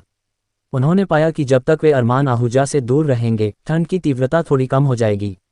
इस प्रकार ओबरॉय परिवार के लिविंग रूम ने जल्द ही ऐसा दृश्य प्रस्तुत किया। अरमान आहूजा लिविंग रूम के केंद्र में खड़े थे, जबकि अन्य सभी पीछे हट गए थे। अरमान आहूजा को केंद्र में रखकर एक बड़ा घेरा बना लिया था। देविका ओबरॉय और अन्य लोगों ने अरमान आहूजा को पहले भी रसायन विद्या करते देखा था, लेकिन पिछली बार उन्होंने स्पष्ट रूप से महसूस किया था कि कमरा अविश्वसनीय रूप से गर्म था। ऐसा लग रहा था कि वे अपने कपड़े उतार दें। इस बार अरमान आहूजा के आसपास इतनी ठंड क्यों थी? देविका ओबरॉय को समझ नहीं आया।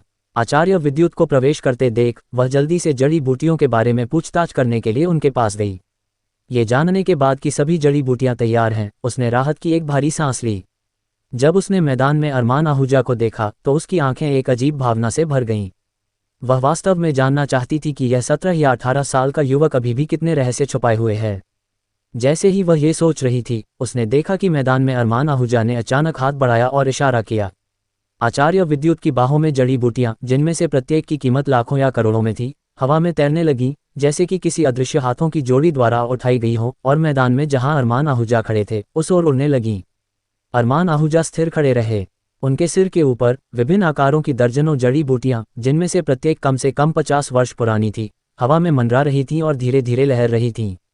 ये पहली बार था जब देविका ओबरॉय, आन्या ओबरॉय और अन्य लोगों ने ये देखा था, और वे सभी मन ही मन आह भर रहे थे। पिछली बार जब उसने रसायन विद्या की थी तो यह इतना शानदार नहीं था।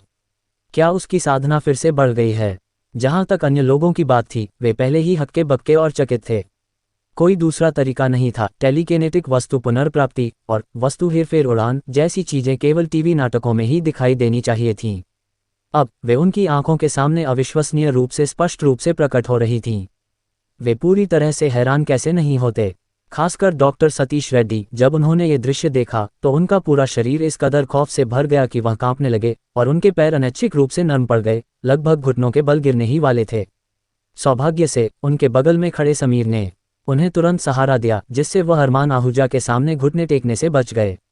डॉक्टर सतीश रेड्डी के पीछे युवा डॉक्टरों का समूह, जैसे कि समीर और अन्य, अधिक सक्रिय दिमाग वाले थे और नई चीजों को स्वीकार करने के लिए अधिक ग्रहणशील थे। लेकिन जब उन्होंने ये दृश्य देखा तो उन्हें लगभग लगा कि वे सपना देख रहे हैं।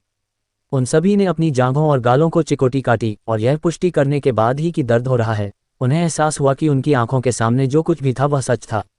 जहां तक डॉक्टर आलोक बैनर्जी और डॉक्टर तरुण दास की बात थी, जब उन्होंने इस चमत्कारी दृश्य को देखा तो उनके मूल रूप से गर्वित भाव पूरी तरह से गायब हो गए। इसके स्थान पर मायूसी का भाव था, जैसे कि अपने गोधूली बेला में नायक हों। उनके दिमाग में एक ही विचार उभरा, हमेशा एक ऊंचा पहाड़ होता है और हमेशा एक अधिक सक्षम व्यक्ति होता है। वैद्यराज हरिनारायण के शब्द, जो वह हमेशा हमें सिखाते थे, वह हम आज ही सच में समझे। वैद्यराज हरिनारायण, तुम्हारे छात्र होने पर हमें शर्म आती है। चिराग ओबरॉय सबसे अधिक सक्रिय था।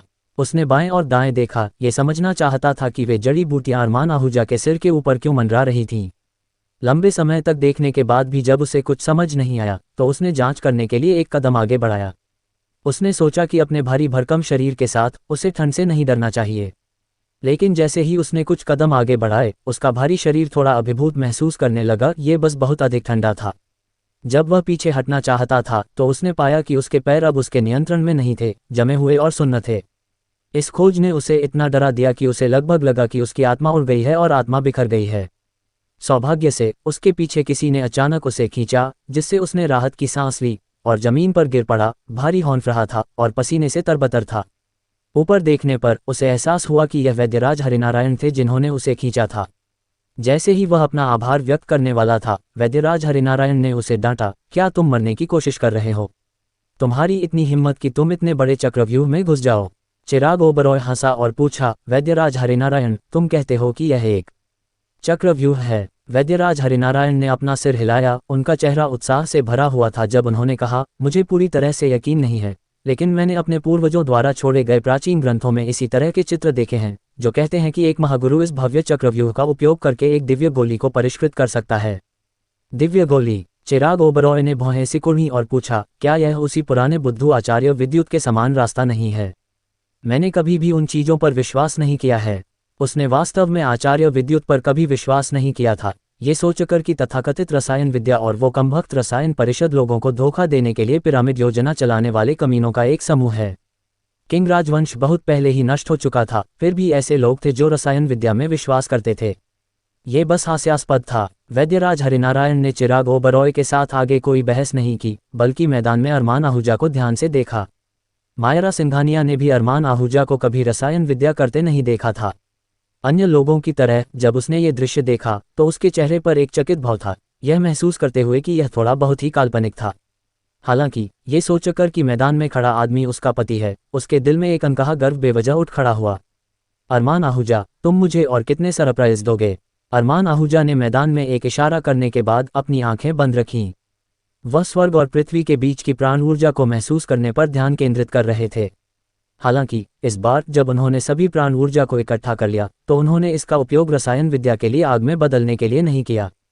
इसके बजाय उन्होंने इसे अपने शरीर में अवशोषित कर लिया, इसे अपने सत्य प्राण में परिवर्तित कर दिया। उन्होंने ऐसा इसलिए किया क्योंकि इस बार वह जिस गोली को परिष्कृत करने जा रहे थे वह लघुमूल प्रत्यावर्तन गोली नहीं थी जिसके लिए प्राण ऊर्जा पोषण की आवश्यकता होती थी। वह चीज़ यशवंत ओबरॉय के लिए बहुत प्रभावी नहीं होगी जो तिगुना आंतरिक बल की चोट से पीड़ित थे। इस बार वह जिस गोली को परिष्कृत करने जा रहे थे उसे घोर तामसिक गोली कहा जाता था। तामसिक ऊर्जा से परिष्कृत एक दिव्य गोली जो मृतकों को वापस जीवन में ला सकती थी। अंत में अरमान आहूजा ने अपनी आंखें खोली और अपने दाहिने हाथ को नीचे देखा जिसे शंकर प्रताप सिंह ने घायल कर दिया था। उन्होंने मन ही मन आह भरी, अगर मैंने पुलिस स्टेशन में पर्याप्त तामसिक ऊर्जा को अवशोषित नहीं किया होता तो यह अमर स्वामी इस गोली को परिष्कृत करने का इतना दुस्साहस नहीं करता। आखिरकार अगर गर्मी को ठीक से नियंत्रित नहीं किया जाता है तो तामसिक ऊर्जा का प्रभाव घातक हो सकता है। इसी विचार के साथ उन्होंने धीरे धीरे अपना दाहिना हाथ उठाया, इसे अपने सिर के ऊपर ऐसे पकड़े हुए जैसे कि आसमान को सहारा दे रहे हों। वह शांत दिख रहे थे और धीरे से बुदबुदाए, वे सभी कहते हैं कि पीली नदी का पानी आसमान से आता है। क्या तुमने कभी घोर तामसिक अग्नि को आसमान से आते देखा है? जैसे ही उनकी आवाज़ कम हुई, अरमान आहूजा की आसमान को सहारा देने वाली हथेली अचानक एक पंजे में बदल गई और उन्होंने हल्के से चिल्लाया, अग्नि। पल भर में 7 से 8 मीटर ऊंची छत के नीचे एक लहर चुपचाप फैल गई। हवा में अचानक एक गहरा और भयानक ब्लैक होल खुल गया और उस होल से एक काली घोर तामसिक अग्नि दहाड़ती हुई बाहर निकली और सीधे अरमान आहूजा की हथेली की ओर दौड़ पड़ी। अध्याय 67। क्या तुमने कभी मुझे किसी को बचाने के लिए सर्जरी करते देखा है?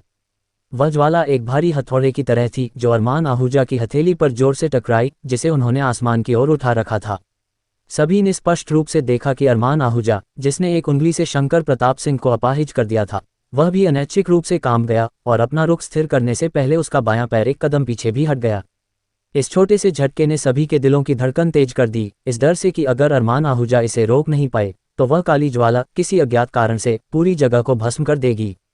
वे अरमान आहूजा की चमत्कारी स्वर्ग से अग्नि बुलाने की तकनीक को देखकर पहले ही सुन्न अवस्था में आ चुके थे, यहाँ तक कि जिनके दिमाग में कुछ विचार बचे थे वे भी पूरी तरह से दिशाहीन हो गए थे। उन्हें समझ नहीं आ रहा था कि वे कहाँ हैं, और अरमान आहूजा स्पष्ट रूप से उनकी नज़रों में एक अजेय भगवान बन गए थे।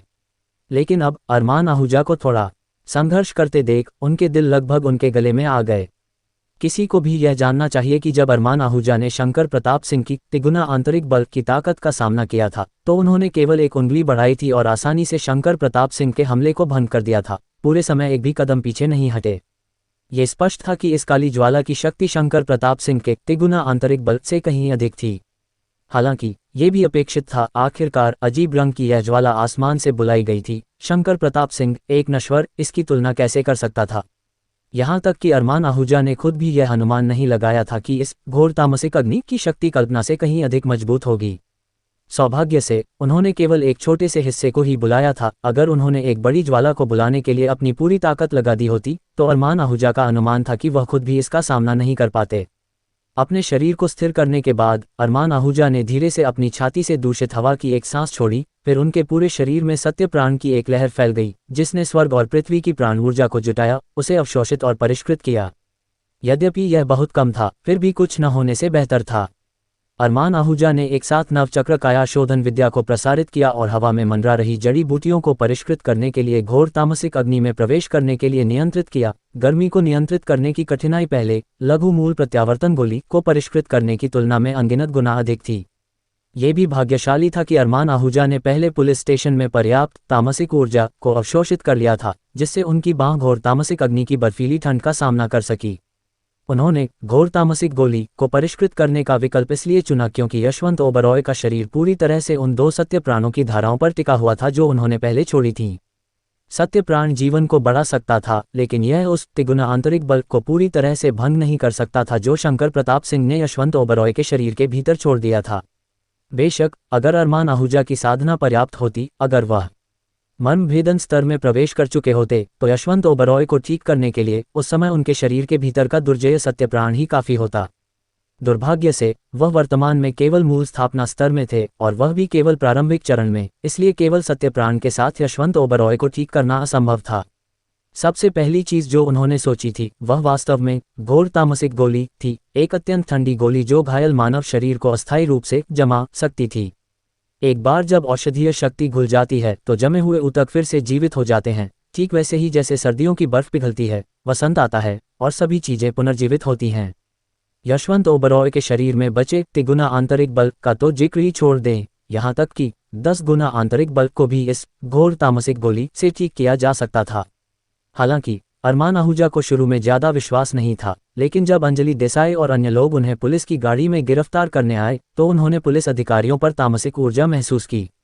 उसी पल उन्हें एहसास हुआ कि पुलिस स्टेशन में पर्याप्त तामसिक ऊर्जा हो सकती है। यही कारण है कि वह खुशी खुशी वहां गए और आचार्य विद्युत को घोर तामसिक गोली को परिष्कृत करने के लिए जड़ी बूटियां तैयार करने का निर्देश दिया।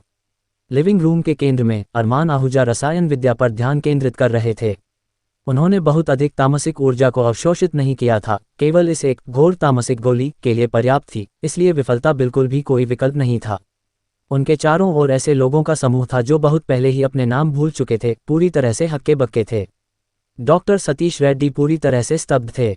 उन्होंने अपना चश्मा उतारा, अपनी आंखों को जोर से मला, फिर उसे वापस पहना और फिर से देखा। उनके सामने का दृश्य नहीं बदला था। ऐसा लग रहा था कि वह काली ज्वाला शून्य क्षेत्र को तोड़कर अरमान आहूजा के हाथ से टकराए हो, जो बहुत ही भयानक लग रही थी।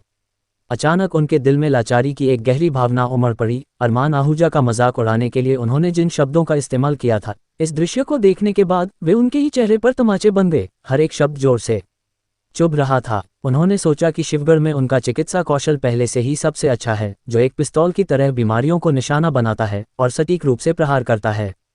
लेकिन अरमान आहूजा, उनके पास जो था वह अब एक पिस्तौल जितना आसान नहीं था, वह एक परमाणु बम था। भले ही बीमारी के कितने भी दुश्मन क्यों न हो, वह उन सभी को एक ही बटन से खत्म कर सकते थे।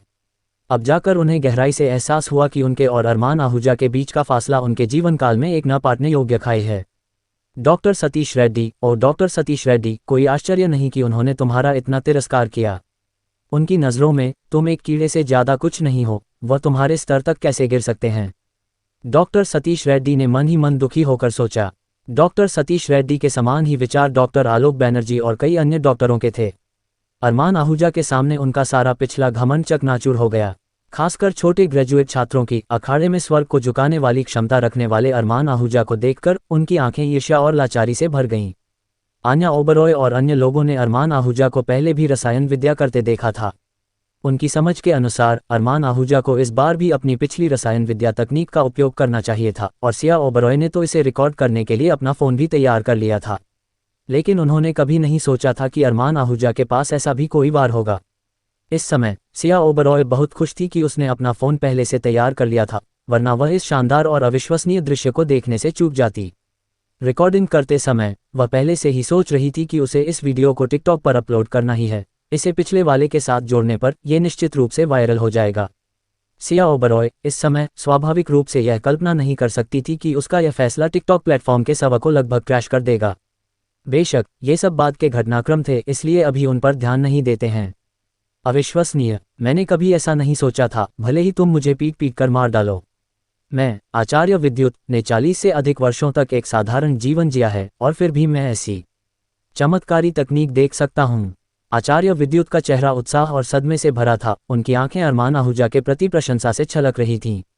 उन्होंने अपनी छाती के सामने हाथ जोड़े, अरमान आहूजा की ओर गहराई से झुके और बोले, परम गुरु, कृपया अपने इस शिष्य आचार्य विद्युत का प्रणाम स्वीकार करो। आचार्य विद्युत के व्यवहार को देखकर सभी लोग उनके चारों ओर जमा हो गए। यहाँ तक कि मायरा सिंघानिया भी, जो आमतौर पर शांत रहना पसंद करती थी, आचार्य विद्युत के करीब जाने के लिए सुंदर कदमों से आगे बढ़ी। वह वास्तव में अरमान आहूजा के बारे में और जानना चाहती थी, भले ही वह थोड़ा सा ही क्यों न हो। देविका ओबरॉय ने पूछा, आचार्य विद्युत, क्या तुम जानते हो कि अरमान आहूजा का ये किस प्रकार का वार है? ज्वाला काली क्यों है, और यह हड्डी कंपा देने वाली इतनी ठंडी क्यों है? आचार्य विद्युत ने पहले सिर हिलाया, फिर नामे सिर हिलाया और फिर समझाया, मैंने इसके बारे में केवल प्राचीन ग्रंथों में पढ़ा है, जो कहते हैं कि रसायन विद्या के पूर्वज आसमान से विदेशी आग बुला सकते थे। ये विदेशी आग स्वाभाविक रूप से सामान्य आग से अलग होती हैं, अनगिनत रूपों में प्रकट होती हैं, अंतहीन चमत्कारों के साथ। ये ज्वाला गहरी और बर्फीली है, इसलिए यह निश्चित रूप से विदेशी आग में से एक होनी चाहिए। लेकिन मैंने कभी नहीं सोचा था कि महागुरु इस खोई हुई रसायन विद्या तकनीक में इतने निपुण होंगे, जो सैकड़ों, यहाँ तक कि हजारों वर्षों से लुप्त हो चुकी है। आचार्य विद्युत के शब्द सभी के दिलों में पहले से ही धधक रही आग पर उच्च शुद्धता वाले तेल के बैरल डालने के समान थे, जिससे अरमान आहूजा के प्रति उनकी प्रशंसा तुरंत आसमान छू गई, जिसे बुझाना असंभव था। देविका ओबरॉय ने विशेष रूप से मायरा सिंघानिया की ओर देखा। उसके होठों पर एक हल्की मुस्कान देखकर उसका मूल रूप से खुशमिजाज तुरंत थोड़ा उदास हो गया। उसे नहीं पता था क्यों, लेकिन उसे अपनी नाक में थोड़ी खटास महसूस हुई और उसके दिल में थोड़ा खालीपन, जैसे कि उसने कुछ खो दिया हो या जैसे कि उसके पास वह कभी था ही नहीं। चिराग ओबरॉय, जिसने हमेशा रसायन विद्या के मार्ग का तिरस्कार किया था, वह सबसे ज्यादा सदमे में था। जब से अरमान आहूजा ने काली ज्वाला बुलाई थी, उसकी आंखें उस पर से नहीं हटी थीं। आचार्य, विद्युत के शब्दों को सुनने पर चिराग ओबरॉय को गहराई से एहसास हुआ कि वह पहले कुएं के मेढक की तरह कितना था, और अफसोस की एक मजबूत भावना तुरंत उसके पूरे शरीर में दौड़ गई। उसने सोचा, यह मामला खत्म होने के बाद वह निश्चित रूप से अरमान आहूजा को अपना गुरु बना लेगा। अगर उसने मना किया तो वह उसे सिखाने के लिए बेशर्मी से परेशान करेगा। अगर वह फिर भी मना करता है तो वह अपनी बेटी की शादी उससे कर देगा। क्या वह अभी भी अपने ससुर की बात नहीं सुनेगा?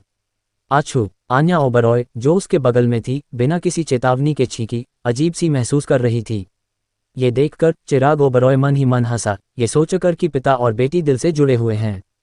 हालांकि अपने पिता के शिष्य बनने के महान कार्य के लिए आन्या, वह केवल उसे धोखा ही दे सकता था। जब हर कोई अपने विचारों में खोया हुआ था, अरमान आहूजा ने पहले ही अपना दूसरा हाथ उठा लिया था और सोफे पर लेटे यशवंत ओबरॉय की ओर धीरे से इशारा किया। यशवंत ओबरॉय का शरीर तुरंत सोफे से उड़कर अरमान आहूजा के सामने आकर रुक गया। अरमान आहूजा ने अचानक अपना दाहिना हाथ उठाया, अपनी हथेली से घोर तामसिक अग्नि को दूर ले गए और एक पूरी तरह से काली गोली अरमान आहूजा के हाथ में गिर गई। अरमान आहूजा ने गोली को पकड़ा, फिर उनकी कलाई पलटी और अपनी उंगली के एक झटके के साथ ज्वाला वापस ब्लैक होल में चली गई। फिर एक लहर दिखाई दी, ब्लैक होल बिना किसी निशान के गायब हो गया और छत पूरी तरह से बरकरार रही, जैसे कि आसमान से विदेशी आग के उतरने का दृश्य कभी हुआ ही न हो। ब्लैक होल के गायब होने के बाद अरमान आहूजा ने अपने हाथ में पकड़ी गोली को यशवंत ओबरॉय के मुंह में उछाल दिया, धीरे से उच्चारण करते हुए, दवा बीमारी को ठीक कर देगी। जैसे ही गोली उनके मुंह में गई, यशवंत ओबरॉय की छाती का गड्ढा स्पष्ट रूप से चपटा हो गया। ग्रेजुएट छात्र समीर को अचानक एक विचार आया और उसने यशवंत ओबरॉय की छाती की तस्वीर लेने के लिए एक्सरे मशीन का उपयोग किया। डॉक्टर सतीश रेड्डी, डॉक्टर आलोक बैनर्जी और अन्य लोगों ने स्पष्ट रूप से एक्सरे मशीन की स्क्रीन पर देखा कि 3 पसलियां किसी अदृश्य हाथ द्वारा खींची जा रही थीं, दिल से दूर जा रही थीं और अपनी मूल स्थिति में वापस आ रही थीं। यहां तक कि फ्रैक्चर की लाइनें भी स्पष्ट रूप से गायब हो गईं। इसका मतलब था कि यशवंत ओबरॉय की छाती की 3 पसलियां 10 सेकंड के भीतर पूरी तरह से ठीक हो गई थीं, एक ऐसी स्थिति जिसे हासिल करने में एक औसत व्यक्ति को सामान्य रूप से 2 या 3 साल लगेंगे। कुछ ही देर में यशवंत ओबरॉय ने सभी की निगाहों के सामने अपनी आंखें खोल दीं, जैसे कि कुछ हुआ ही न हो। वह अरमान आहूजा के सामने खड़े हो गए और उन्हें गहराई से नमन किया, जोर से घोषणा करते हुए, मेरी जान बचाने के लिए महागुरु अरमान, तुम्हारा धन्यवाद। उनकी आवाज़ इतनी गूंजती हुई थी, वह एक ऐसे मरीज की तरह कैसे लग सकते थे जो अभी अभी मौत के कगार पर मंडरा रहा हो।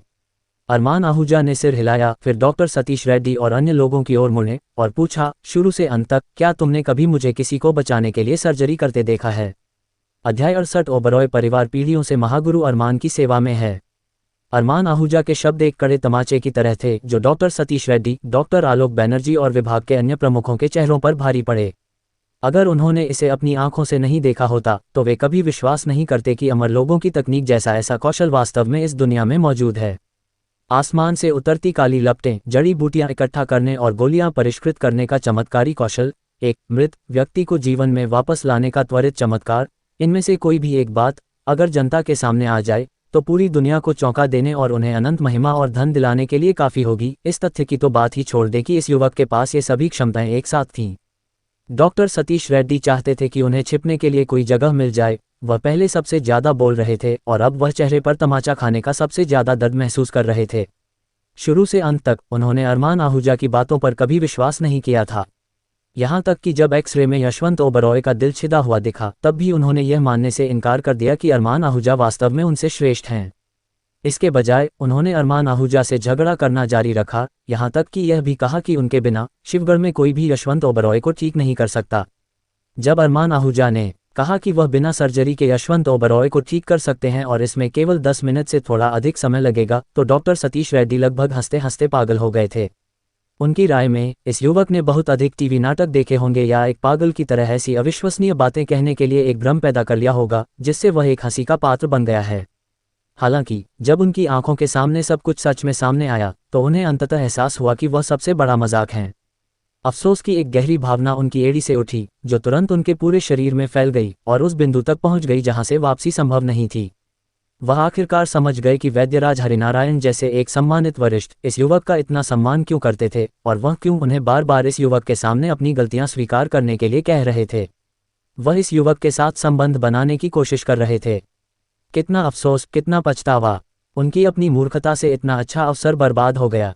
यहाँ तक कि अगर वह अब इस अमर को बेशर्मी से खुश करने की कोशिश भी करते हैं तो निश्चित रूप से उनका ठंडा स्वागत होगा। केवल वही नहीं, बल्कि डॉक्टर आलोक बैनर्जी और अन्य लोग भी पछतावे से भरे हुए थे। उन्होंने कभी नहीं सोचा था कि इस दुनिया में वास्तव में ऐसे लोग हैं जो जादू कर सकते हैं। अगर यह प्राचीन काल होता तो वह निश्चित रूप से एक अमर होते।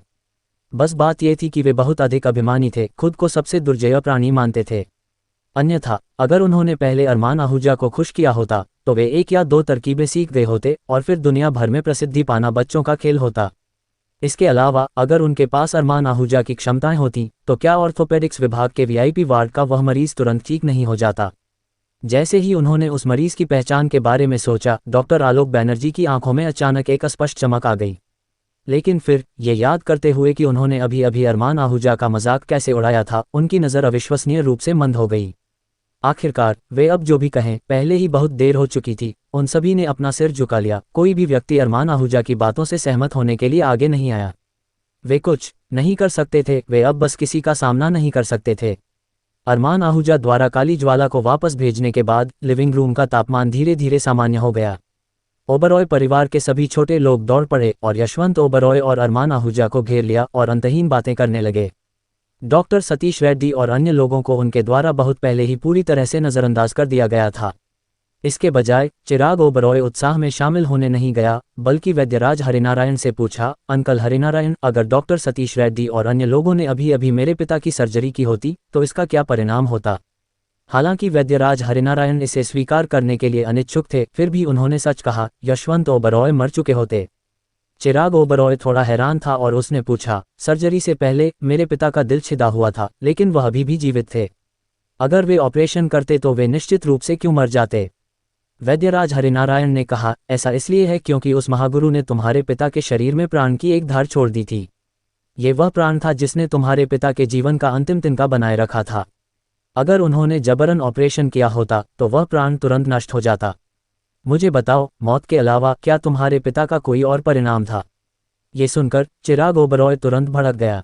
वह खतरनाक तरीके से डॉक्टर सतीश रेड्डी के पास गया, उनके पेट में लात मारी, जिससे वह पीछे की ओर उड़ गए। उनके पीछे युवा डॉक्टरों के एक बड़े समूह, साथ ही पोर्टेबल एक्सरे मशीन को भी प्रभावित किया। अरमान आहूजा के पास डॉक्टर सतीश रेड्डी जैसी चींटी से परेशान होने का कोई विचार नहीं था। अन्यथा अपने पिछले जीवन में सहस्र अमर स्वामी की हैसियत से अगर किसी ने उनसे इस तरह सवाल करने की हिम्मत की होती तो वह उन्हें बस एक मुक्के से मार देते। इसके अलावा कुछ भी शोरगुल होता, लेकिन इसका मतलब यह नहीं था कि शिवगढ़ का जल्लाद चिराग ओबरॉय उन्हें छोड़ देगा। अगर महागुरु अरमान यहाँ न आते और तुम्हें समय पर न रोकते तो मेरे पिता तुम नीम हकीम डॉक्टरों के हाथों लगभग मारे जाते। चिराग ओबरॉय ने डॉक्टर सतीश रेड्डी को फिर से लात मारते हुए कहा और गाली देना जारी रखा, तुम अपनी उम्र और अनुभव पर भरोसा करते हो। क्या तुम इसी तरह मरीजों का इलाज करते हो और उनकी जान बचाते हो। तुम्हारी महागुरु अरमान के बारे में बुरा बोलने की हिम्मत कैसे हुई। मुझे लगता है कि तुम ही वे लोग हो जो सचमुच मानव जीवन की परवाह नहीं करते। अगर देविका ओबरॉय समय रहते आगे आकर चिराग ओबरॉय को न रोकती तो डॉक्टर सतीश रेड्डी शायद उसके हाथों लात खाकर मारे जाते। इसने डॉक्टर आलोक बैनर्जी और डॉक्टर तरुण दास को डरा दिया। ये विभाग प्रमुख जो आमतौर पर बहुत ऊंचे और शक्तिशाली होते थे, वे चुप हो गए, एक शब्द भी बोलने की हिम्मत नहीं कर रहे थे, इस डर से कि वे शिवगढ़ के जल्लाद को भड़का देंगे। लेकिन चिराग ओबरॉय अभी भी असंतुष्ट लग रहा था। उसने डॉक्टर सतीश रेड्डी को फिर से लात मारी, फिर ठंडी सांस ली। यह अच्छी बात है कि मेरे पिता ठीक हैं, अन्यथा तुम में से कोई भी आज इस कमरे से बाहर नहीं जाता। अब यहाँ से निकल जाओ, जल्दी। जैसे ही ये शब्द निकले, डॉक्टर आलोक बैनर्जी और अन्य लोग जो पहले से ही डरे हुए थे, उन्होंने जल्दी से डॉक्टर सतीश रेड्डी को उठने में मदद की और ओबरॉय परिवार से जल्दबाजी में भाग गए। जैसे ही वे जा रहे थे, कुछ छोटे लोग देविका ओबरॉय और मायरा सिंघानिया को छिप छिप कर देखे बिना नहीं रह सके। उन्हें निराशा की चुभन महसूस हो रही थी। ऐसी देवी जैसी सुंदरियों पर शायद महागुरु अरमान जैसे महागुरु ही दावा कर सकते हैं, है ना।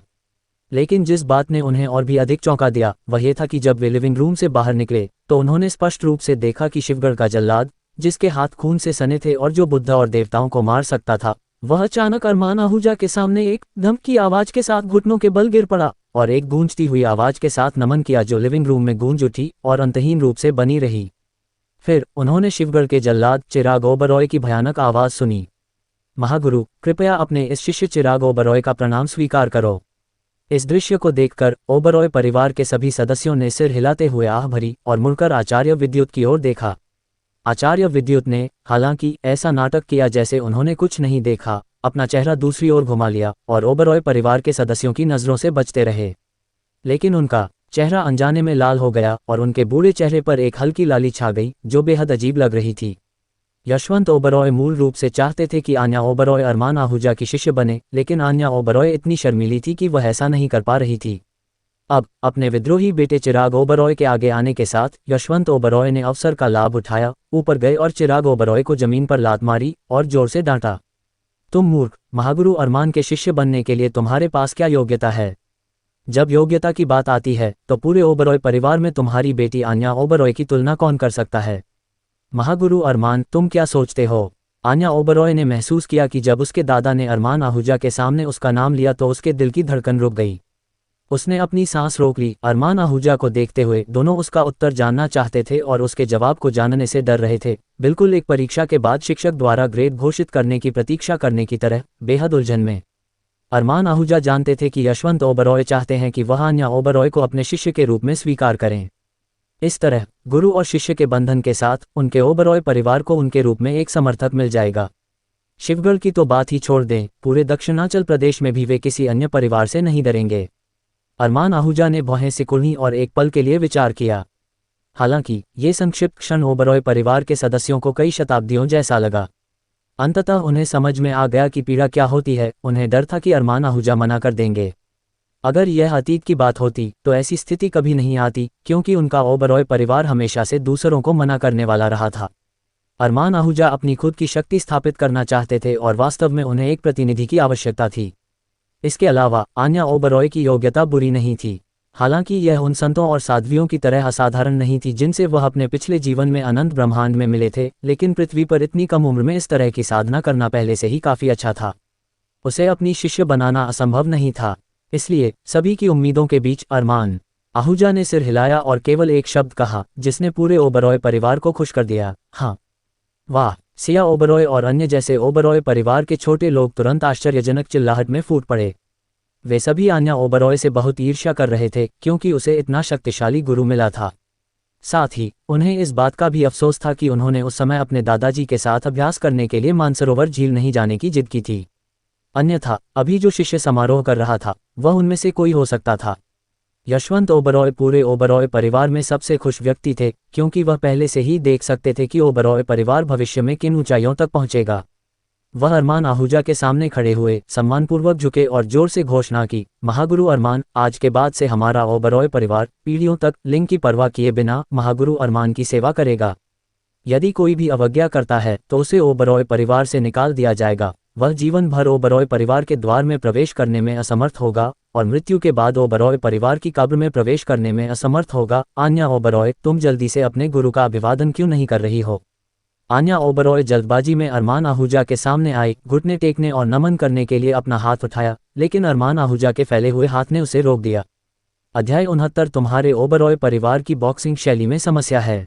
अरमान आहूजा के इस कदम ने ओबरॉय परिवार के सभी मुस्कुराते चेहरों को डरा कर कठोर कर दिया। उन्हें डर था कि अरमान आहूजा अचानक अपना निर्णय वापस ले लेंगे और उनकी पिछली सारी खुशी राख हो जाएगी। तुरंत ही यशवंत ओबरॉय का दिमाग तेजी से दौड़ने लगा, ये सोचकर कि क्या ऐसा हो सकता है कि उन्होंने जो अभी कहा था कि ओबरॉय परिवार पीढ़ियों तक उनके इशारे पर काम करेगा, उसने उन्हें नाराज कर दिया है। यशवंत ओबरॉय ने अत्यधिक घबराहट के साथ अरमान आहूजा की ओर देखा और सावधानी से पूछा, महागुरु अरमान, ये? अरमान आहूजा मुस्कुराए और अपना हाथ हिलाते हुए बोले, घबराने की कोई बात नहीं है। चूंकि आन्या ओबरॉय मेरी पहली शिष्य है, इसलिए उसका दीक्षा समारोह इतना सरल नहीं हो सकता। मैं एक स्वागत उपहार ढूंढूंगा और फिर उसे एक शिष्य के रूप में स्वीकार करूंगा। अभी बहुत देर नहीं हुई है। अरमान आहूजा के शब्दों को सुनकर यशवंत ओबरॉय ने राहत की एक भारी सांस ली और कहा, महागुरु अरमान अभी भी विचारशील हैं। यह आन्या का सौभाग्य है कि वह एक महागुरु की शिष्य बन सकी। ओबरॉय परिवार, जो तनाव से भरा हुआ था, तुरंत मुस्कुराने लगा। उनके गर्वित भाव पूरी तरह से छिप नहीं पा रहे थे। वे जानते थे कि अरमान आहूजा आन्या ओबरॉय को महत्व देते हैं, इसीलिए वह इतने सतर्क थे। आन्या ओबरॉय खुद शायद ही कभी शर्मीली होती थी, उसने कभी नहीं सोचा था कि उस पर इतना बड़ा अवसर आएगा। वे बस ये कल्पना नहीं कर पा रहे थे कि अरमान आहूजा किस तरह के स्वागत उपहार की बात कर रहे हैं। आखिरकार अरमान आहूजा की हैसियत वाला व्यक्ति शायद कोई साधारण उपहार पेश नहीं करेगा। स्पष्ट रूप से ओबरॉय परिवार के सभी सदस्य अरमान आहूजा द्वारा बताए गए स्वागत उपहार के बारे में जानने के लिए उत्सुक थे। ओबरॉय परिवार की भावनाओं को एक छोटी सी अवधि में उच्च से निम्न और फिर निम्न से उच्च की ओर उतार चढ़ाव करते देख मायरा सिंघानिया को पहली बार एहसास हुआ कि उसका आदमी इतना शक्तिशाली हो गया है कि पूरे ओबरॉय परिवार को उसके मिजाज के अनुसार काम करना पड़ रहा था। ये सब एक हाई स्कूल के छात्र द्वारा नियंत्रित किया जा रहा था। एक समय था जब ओबरॉय परिवार के सबसे अगोचर नौकर ने मायरा सिंघानिया के नेतृत्व वाले सिंघानिया परिवार को लगभग एक मृत अंत तक धकेल दिया था। लेकिन अब न केवल शिवगढ़ का जल्लाद चिराग ओबरॉय बल्कि ऊंचे और पराक्रमी ओबरॉय परिवार के प्रमुख यशवंत ओबरॉय भी अपने वंशजों को अरमान आहूजा का शिष्य बनाने के लिए बेशर्मी से खराब पुलिस अच्छी पुलिस की दिनचर्या निभाने में संकोच नहीं करते थे, जैसे कि एक जबरन खरीद और बिक्री सिर्फ अरमान आहूजा की हाँ पाने के लिए। मायरा सिंघानिया जानती थी कि यह असमानता भले ही उसे 10 सिंघानिया परिवार नेतृत्व करने के लिए 100 सिंघानिया परिवार दिए गए हों, शायद वह भी इसे पार नहीं पाएगी। इसके अलावा जब अरमान आहूजा आन्या ओबरॉय को अपनी शिष्य बनाने के लिए सहमत हुए तो यशवंत ओबरॉय ने एक पारिवारिक नियम की तरह एक कहावत भी कह दी, जिसमें कहा गया था कि ओबरॉय परिवार को अब से और पीढ़ियों तक अरमान आहूजा के आदेश का पालन करना चाहिए। इस तरह का काम अपने पूरे कबीले के जीवन और भाग्य को दांव पर लगाना, अगर ऐसा बड़े लाभ के लिए न होता जो वह अरमान आहूजा से प्राप्त कर सकते थे, तो यशवंत ओबरॉय में सब कुछ दांव पर लगाने की हिम्मत कैसे आती।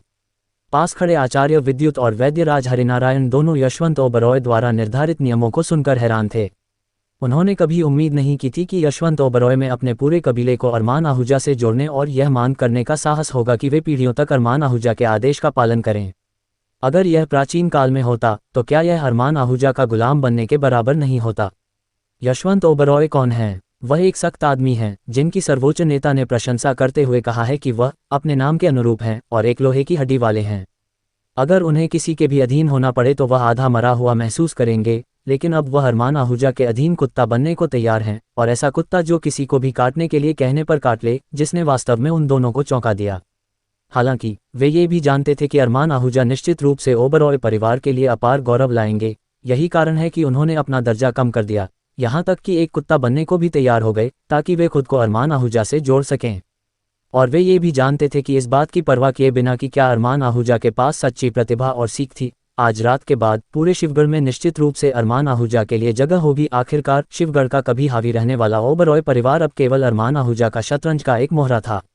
इसके अलावा अरमान आहूजा की ताकत का मुकाबला कौन कर सकता था। बेकाबू होकर खुश दिख रही आन्या ओबरॉय को देखकर आचार्य विद्युत बेहद ईर्ष्या कर रहे थे। वह केवल एक नामात्र के शिष्य थे, लेकिन आन्या ओबरॉय अरमान आहूजा की पहली निजी शिष्य बन गई।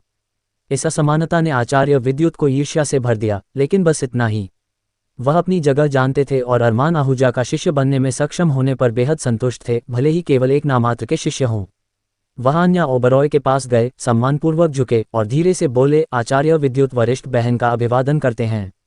आन्या ओबरॉय ने अभिवादन लौटाया और कहने ही वाली थी, नमस्ते महान आचार्य विद्युत, लेकिन अपनी वर्तमान स्थिति को महसूस करते हुए उसने तुरंत अपने शब्दों को बदलकर कहा, नमस्ते कनिष्ठ भाई।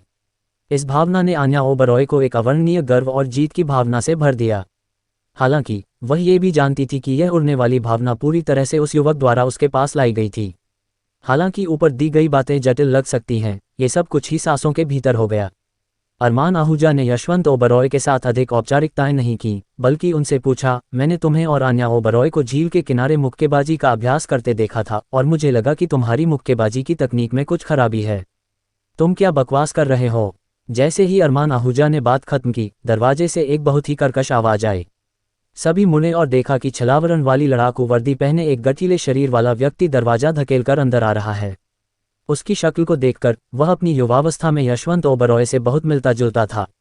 उसके पीछे उसी तरह के कपड़े पहने हुए 1 दर्जन से अधिक मजबूत पुरुष थे, सभी लंबे और सीधे शरीर वाले, चौड़े कंधे और मजबूत पीठ वाले, और उनकी आंखों में भयंकर चमक थी, स्पष्ट रूप से ऐसे पुरुष जिन्होंने असली युद्ध देखा था। बोलने वाला लिविंग रूम में ऐसे चला जैसे वहां कोई और न हो, और यशवंत ओबरॉय को देखकर वह आश्चर्य से रुक गया और बोला, पिताजी, क्या तुम शंकर प्रताप सिंह द्वारा गंभीर रूप से घायल नहीं हुए थे?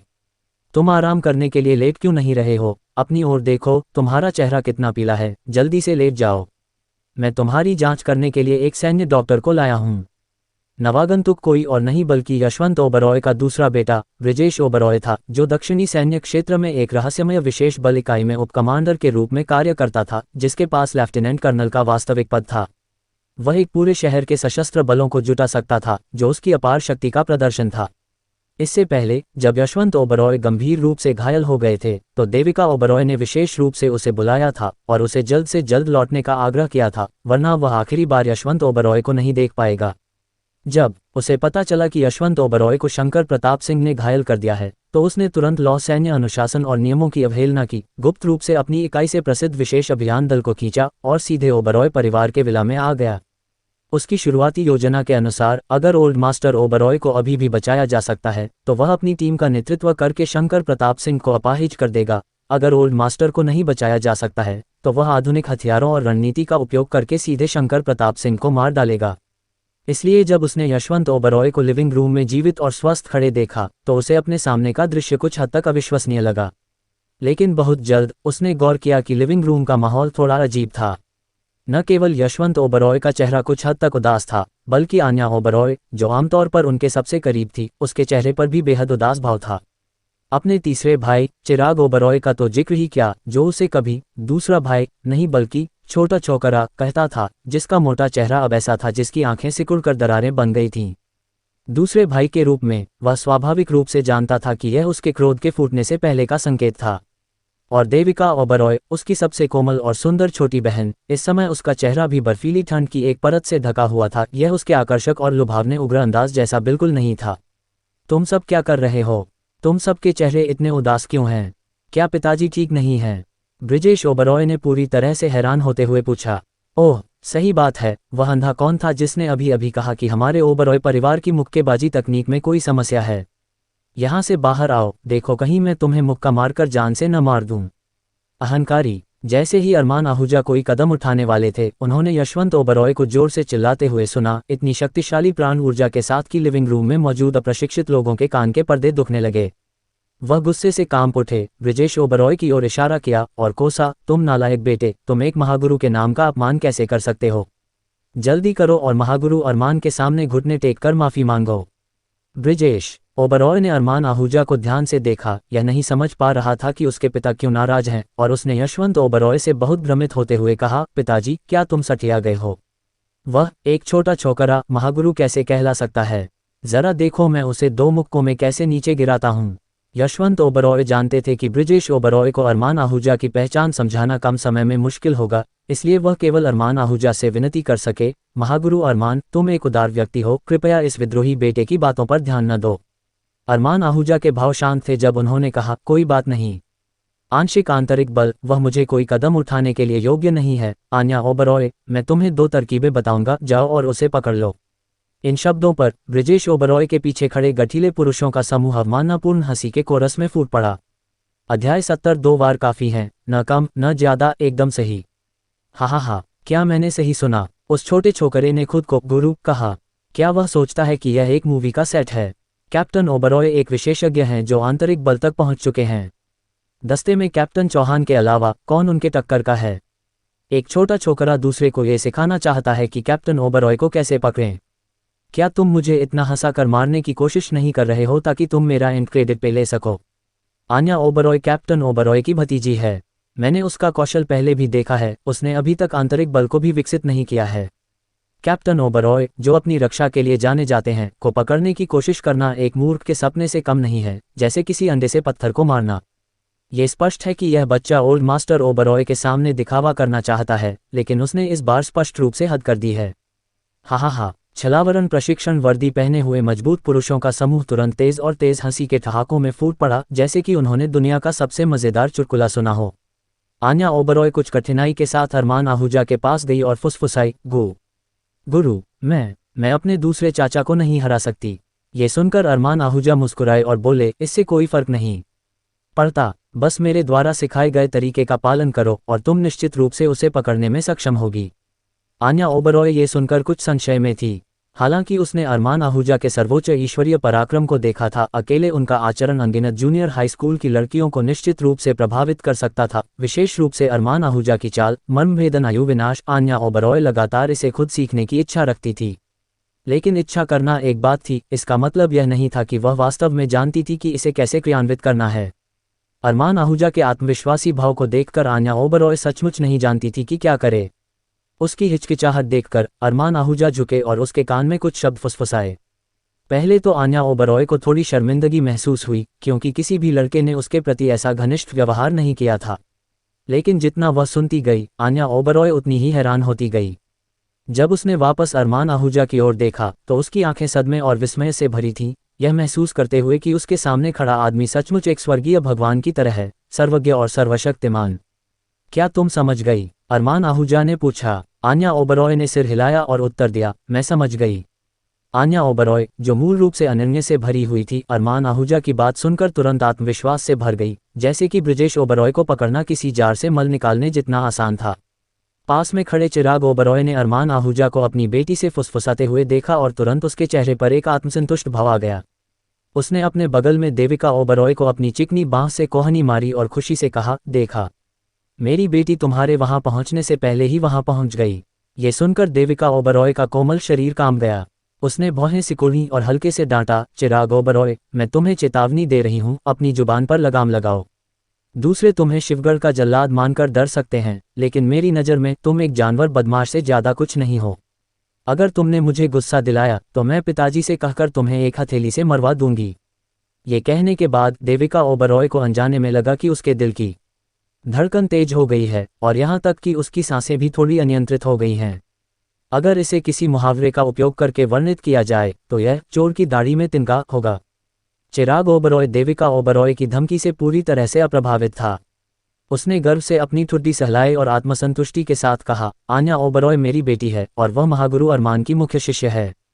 पिताजी मुझे खुश करने में बहुत व्यस्त हैं, तो वह मुझे मारने का कैसे सोच सकते हैं। ये तुम हो, मेरी छोटी बहन, इतने आकर्षक और सुंदर शरीर के साथ तुम अरमान आहूजा की आत्मा को कैसे नहीं फंसा सकी। जाओ मरो। देविका ओबरॉय ने अपनी ऊंची एड़ी का जूता उतारा और उसे उस मोटे आदमी पर फेंक दिया, लेकिन उसने कुशलता से उसे चकमा दे दिया। हालांकि चिराग ओबरॉय मोटा था, वह काफी फुर्तीला था, जो लचीले मोटे लोगों की श्रेणी में आता था। दूसरी तरफ ब्रिजेश ओबरॉय आन्या ओबरॉय पर ध्यान दे रहा था। उसने देखा कि छोटे छोकरे द्वारा उससे कुछ शब्द कहने के बाद उसका पूरा आभामंडल बदल गया प्रतीत होता था। पिछला डर और घबराहट तुरंत गायब हो गई और उसकी जगह एक अकथनीय आत्मविश्वास ने ले ली।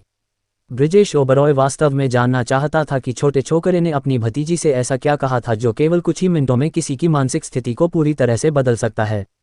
बेशक ऐसा होने पर भी ब्रिजेश ओबरॉय ने अभी भी आन्या ओबरॉय को गंभीरता से नहीं लिया। आखिरकार उनके बीच ताकत का अंतर बहुत बड़ा था। साफ शब्दों में कहें तो वर्तमान आन्या ओबरॉय एक अंडे की तरह थी, जबकि वह एक सख्त पत्थर बन चुका था। अगर उसने अभी उससे टकराने की जिद की तो परिणाम स्वाभाविक रूप से स्वयं स्पष्ट होगा। दूसरे चाचा, तुम्हें सावधान रहने की जरूरत है। मैं ये लड़ाई जीतने के लिए दृढ़ संकल्पित हूँ। आन्या ओबरॉय ने आत्मविश्वास से भरे चेहरे के साथ ब्रिजेश ओबरॉय से कहा। ब्रिजेश ओबरॉय ये सुनकर मुस्कुराया, बिल्कुल भी नाराज नहीं हुआ। इस सत्र को भी पिछली बार की तरह ही ले रहा था, बस अपनी भतीजी के साथ मुकाबला कर रहा था। उसने आन्या ओबरॉय की ओर हाथ हिलाया और कहा, आओ मुझे देखने दो कि क्या तुमने हाल ही में कोई प्रगति की है। जैसे ही उसकी आवाज कम हुई, आन्या ओबरॉय एक तेज खरगोश की तरह ब्रिजेश ओबरॉय की ओर तेजी से झपटी। आन्या ओबरॉय को हमला शुरू करते देख ब्रिजेश ओबरॉय के पीछे विशेष बल इकाई के सैनिकों ने तुरंत सिर हिलाया और आह भरी। बहुत लापरवाह। कैप्टन ओबरॉय हमेशा अपने बचाव के लिए जाने जाते हैं। आन्या को रक्षात्मक जवाबी हमले के लिए जाना चाहिए था। अब सक्रिय रूप से हमला करके क्या वह अपनी कमजोरी का उपयोग उनकी ताकत को चुनौती देने के लिए नहीं कर रही है? क्या यही वह कदम है जो उस छोटे छोकरे ने आन्या को उपयोग करने की सलाह दी थी? वह तो बहुत ही नौसिखिया है। उसने अभी तक अपने सारे बाल भी नहीं उगाए हैं और वह सोचता है कि वह दूसरों को निर्देश दे सकता है, यहाँ तक कि वह कैप्टन ओबरॉय को पकड़ने की शेखी भी बघार रहा है। उस झांसे का बहुत जल्द पर्दाफाश होने वाला है। मैं सचमुच उसके चेहरे के भाव देखना चाहता हूं जब उसका दिखावा करने का प्रयास विफल हो जाता है। वह रूप निश्चित रूप से शानदार होने वाला है। उद्धरण चिन्ह उद्धरण चिन्ह। ब्रिजेश ओबरॉय इस दृश्य को देखते हुए एक फीकी मुस्कान दी और उस पल का फायदा उठाते हुए कहा, आन्या तुम अभी बहुत छोटी हो। इस तरह से चार्ज करना, क्या तुम बस एक जाल में नहीं चल रही हो? जैसे ही वह बोला, उसने अपने हाथ एक के सामने एक रखे, अपनी छाती के सामने खड़े किए, आन्या ओबरॉय के आसन हमले का सामना करने के लिए तैयार हो गया। ये सर्वविदित था कि एक निश्चित रहस्यमय विशेष बल इकाई के उपकैप्टन ब्रिजेश ओबरॉय बचाव में उत्कृष्ट थे। 10 नए भर्ती किए गए विशेष बल इकाई के सैनिकों ने एक बार पूरे 15 मिनट तक उन पर एक साथ हमला किया, फिर भी उनके कपड़ों के एक धागे को भी छूने में विफल रहे। उनकी प्रतिष्ठा तुरंत दूर दूर तक फैल गई।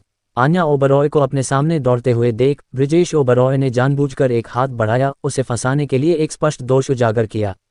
हालांकि आन्या ओबरॉय ने ऐसे काम किया जैसे कि उसने ध्यान ही नहीं दिया हो। अचानक अपने शरीर को बाईं ओर तेजी से झुकाया, ऐसा लग रहा था कि वह अपना संतुलन खो रही है और जमीन की ओर गिर रही है। ठीक उसी समय जब वह जमीन से टकराने वाली थी, आन्या ओबरॉय ने एक हथेली से जमीन को थप्पड़ मारा, उसका शरीर अचानक ऊपर की ओर उछल पड़ा। उसने ब्रिजेश ओबरॉय के फैले हुए मुंह को दरकिनार किया, फिर अपना दाहिना अंगूठा बढ़ाया। ब्रिजेश ओबरॉय के पास से गुजरने के क्षण का लाभ उठाते हुए उसने ब्रिजेश ओबरॉय के दाहिने घुटने के पिछले हिस्से में अपना अंगूठा जोर से चुभो दिया। ब्रिजेश ओबरॉय का भाव तुरंत काफी बदल गया, लेकिन उसके शरीर के भीतर प्राण की लहर पर भरोसा करते हुए वह घुटने टेकने के लिए मजबूर नहीं होने में कामयाब रहा। इसके बजाय उसने अपने घुटने को सीधा किया, आन्या ओबरॉय के अंगूठे को वापस झटका दिया। आन्या ओबरॉय लड़ाई में ज्यादा देर नहीं रुकी। उसके दाहिने हाथ के वापस झटके जाने के बाद उसने पलटाव बल का उपयोग किया, अपने हाथ से जमीन पर थप्पड़ मारा और अपने पूरे शरीर को हवा में घुमा दिया। उसका शरीर मध्य हवा में घूम गया, जिससे वह ब्रिजेश ओबरॉय की पीठ का सामना करने की स्थिति में आ गई। ब्रिजेश ओबरॉय के संभलने से पहले आन्या ओबरॉय ने एक साथ अपने बाएं और दाएं दोनों अंगूठे फैलाए और उन्हें कांख में जोर से चुभो दिया, जो कि उसके दूसरे चाचा ने अपनी बाहें फैलाकर उजागर कर दिए थे। ब्रिजेश ओबरॉय, जो खड़ा था, तुरंत एक पंक्चर हुई गेंद की तरह पिचक गया। उसका दाहिना घुटना नर्म हो गया और वह जमीन पर गिर पड़ा। उसकी फैली हुई भुजाएं भारी रूप से नीचे गिरने से पहले उसकी तरफ कुछ बार झूलती रहीं। ब्रिजेश ओबरॉय ने अपने सामने की जमीन को आंखें फाड़कर देखा। भले ही वह इस पर कितना भी अविश्वास करे या कितनी भी मेहनत करे, उसे इस तथ्य को पहचानना पड़ा कि वह अपने पूरे शरीर में रत्ती भर भी ताकत नहीं जुटा सका। आन्या ओबरॉय उसके पीछे खड़ी थी, अपनी मुट्ठी को हथेली से प्रहार करने वाले आकार में बनाते हुए इसे ब्रिजेश ओबरॉय की गर्दन के पास मंडरा रही थी। वह हंसी, गुरु ने कहा था कि तुम्हें पकड़ने के लिए 2 वार काफी हैं, और यह बिल्कुल 2 वार थे, न कम न ज्यादा, एकदम सही। उसी क्षण छलावरण प्रशिक्षण वर्दी पहने हुए विशेष बल इकाई के सैनिक सभी हक्के बक्के रह गए।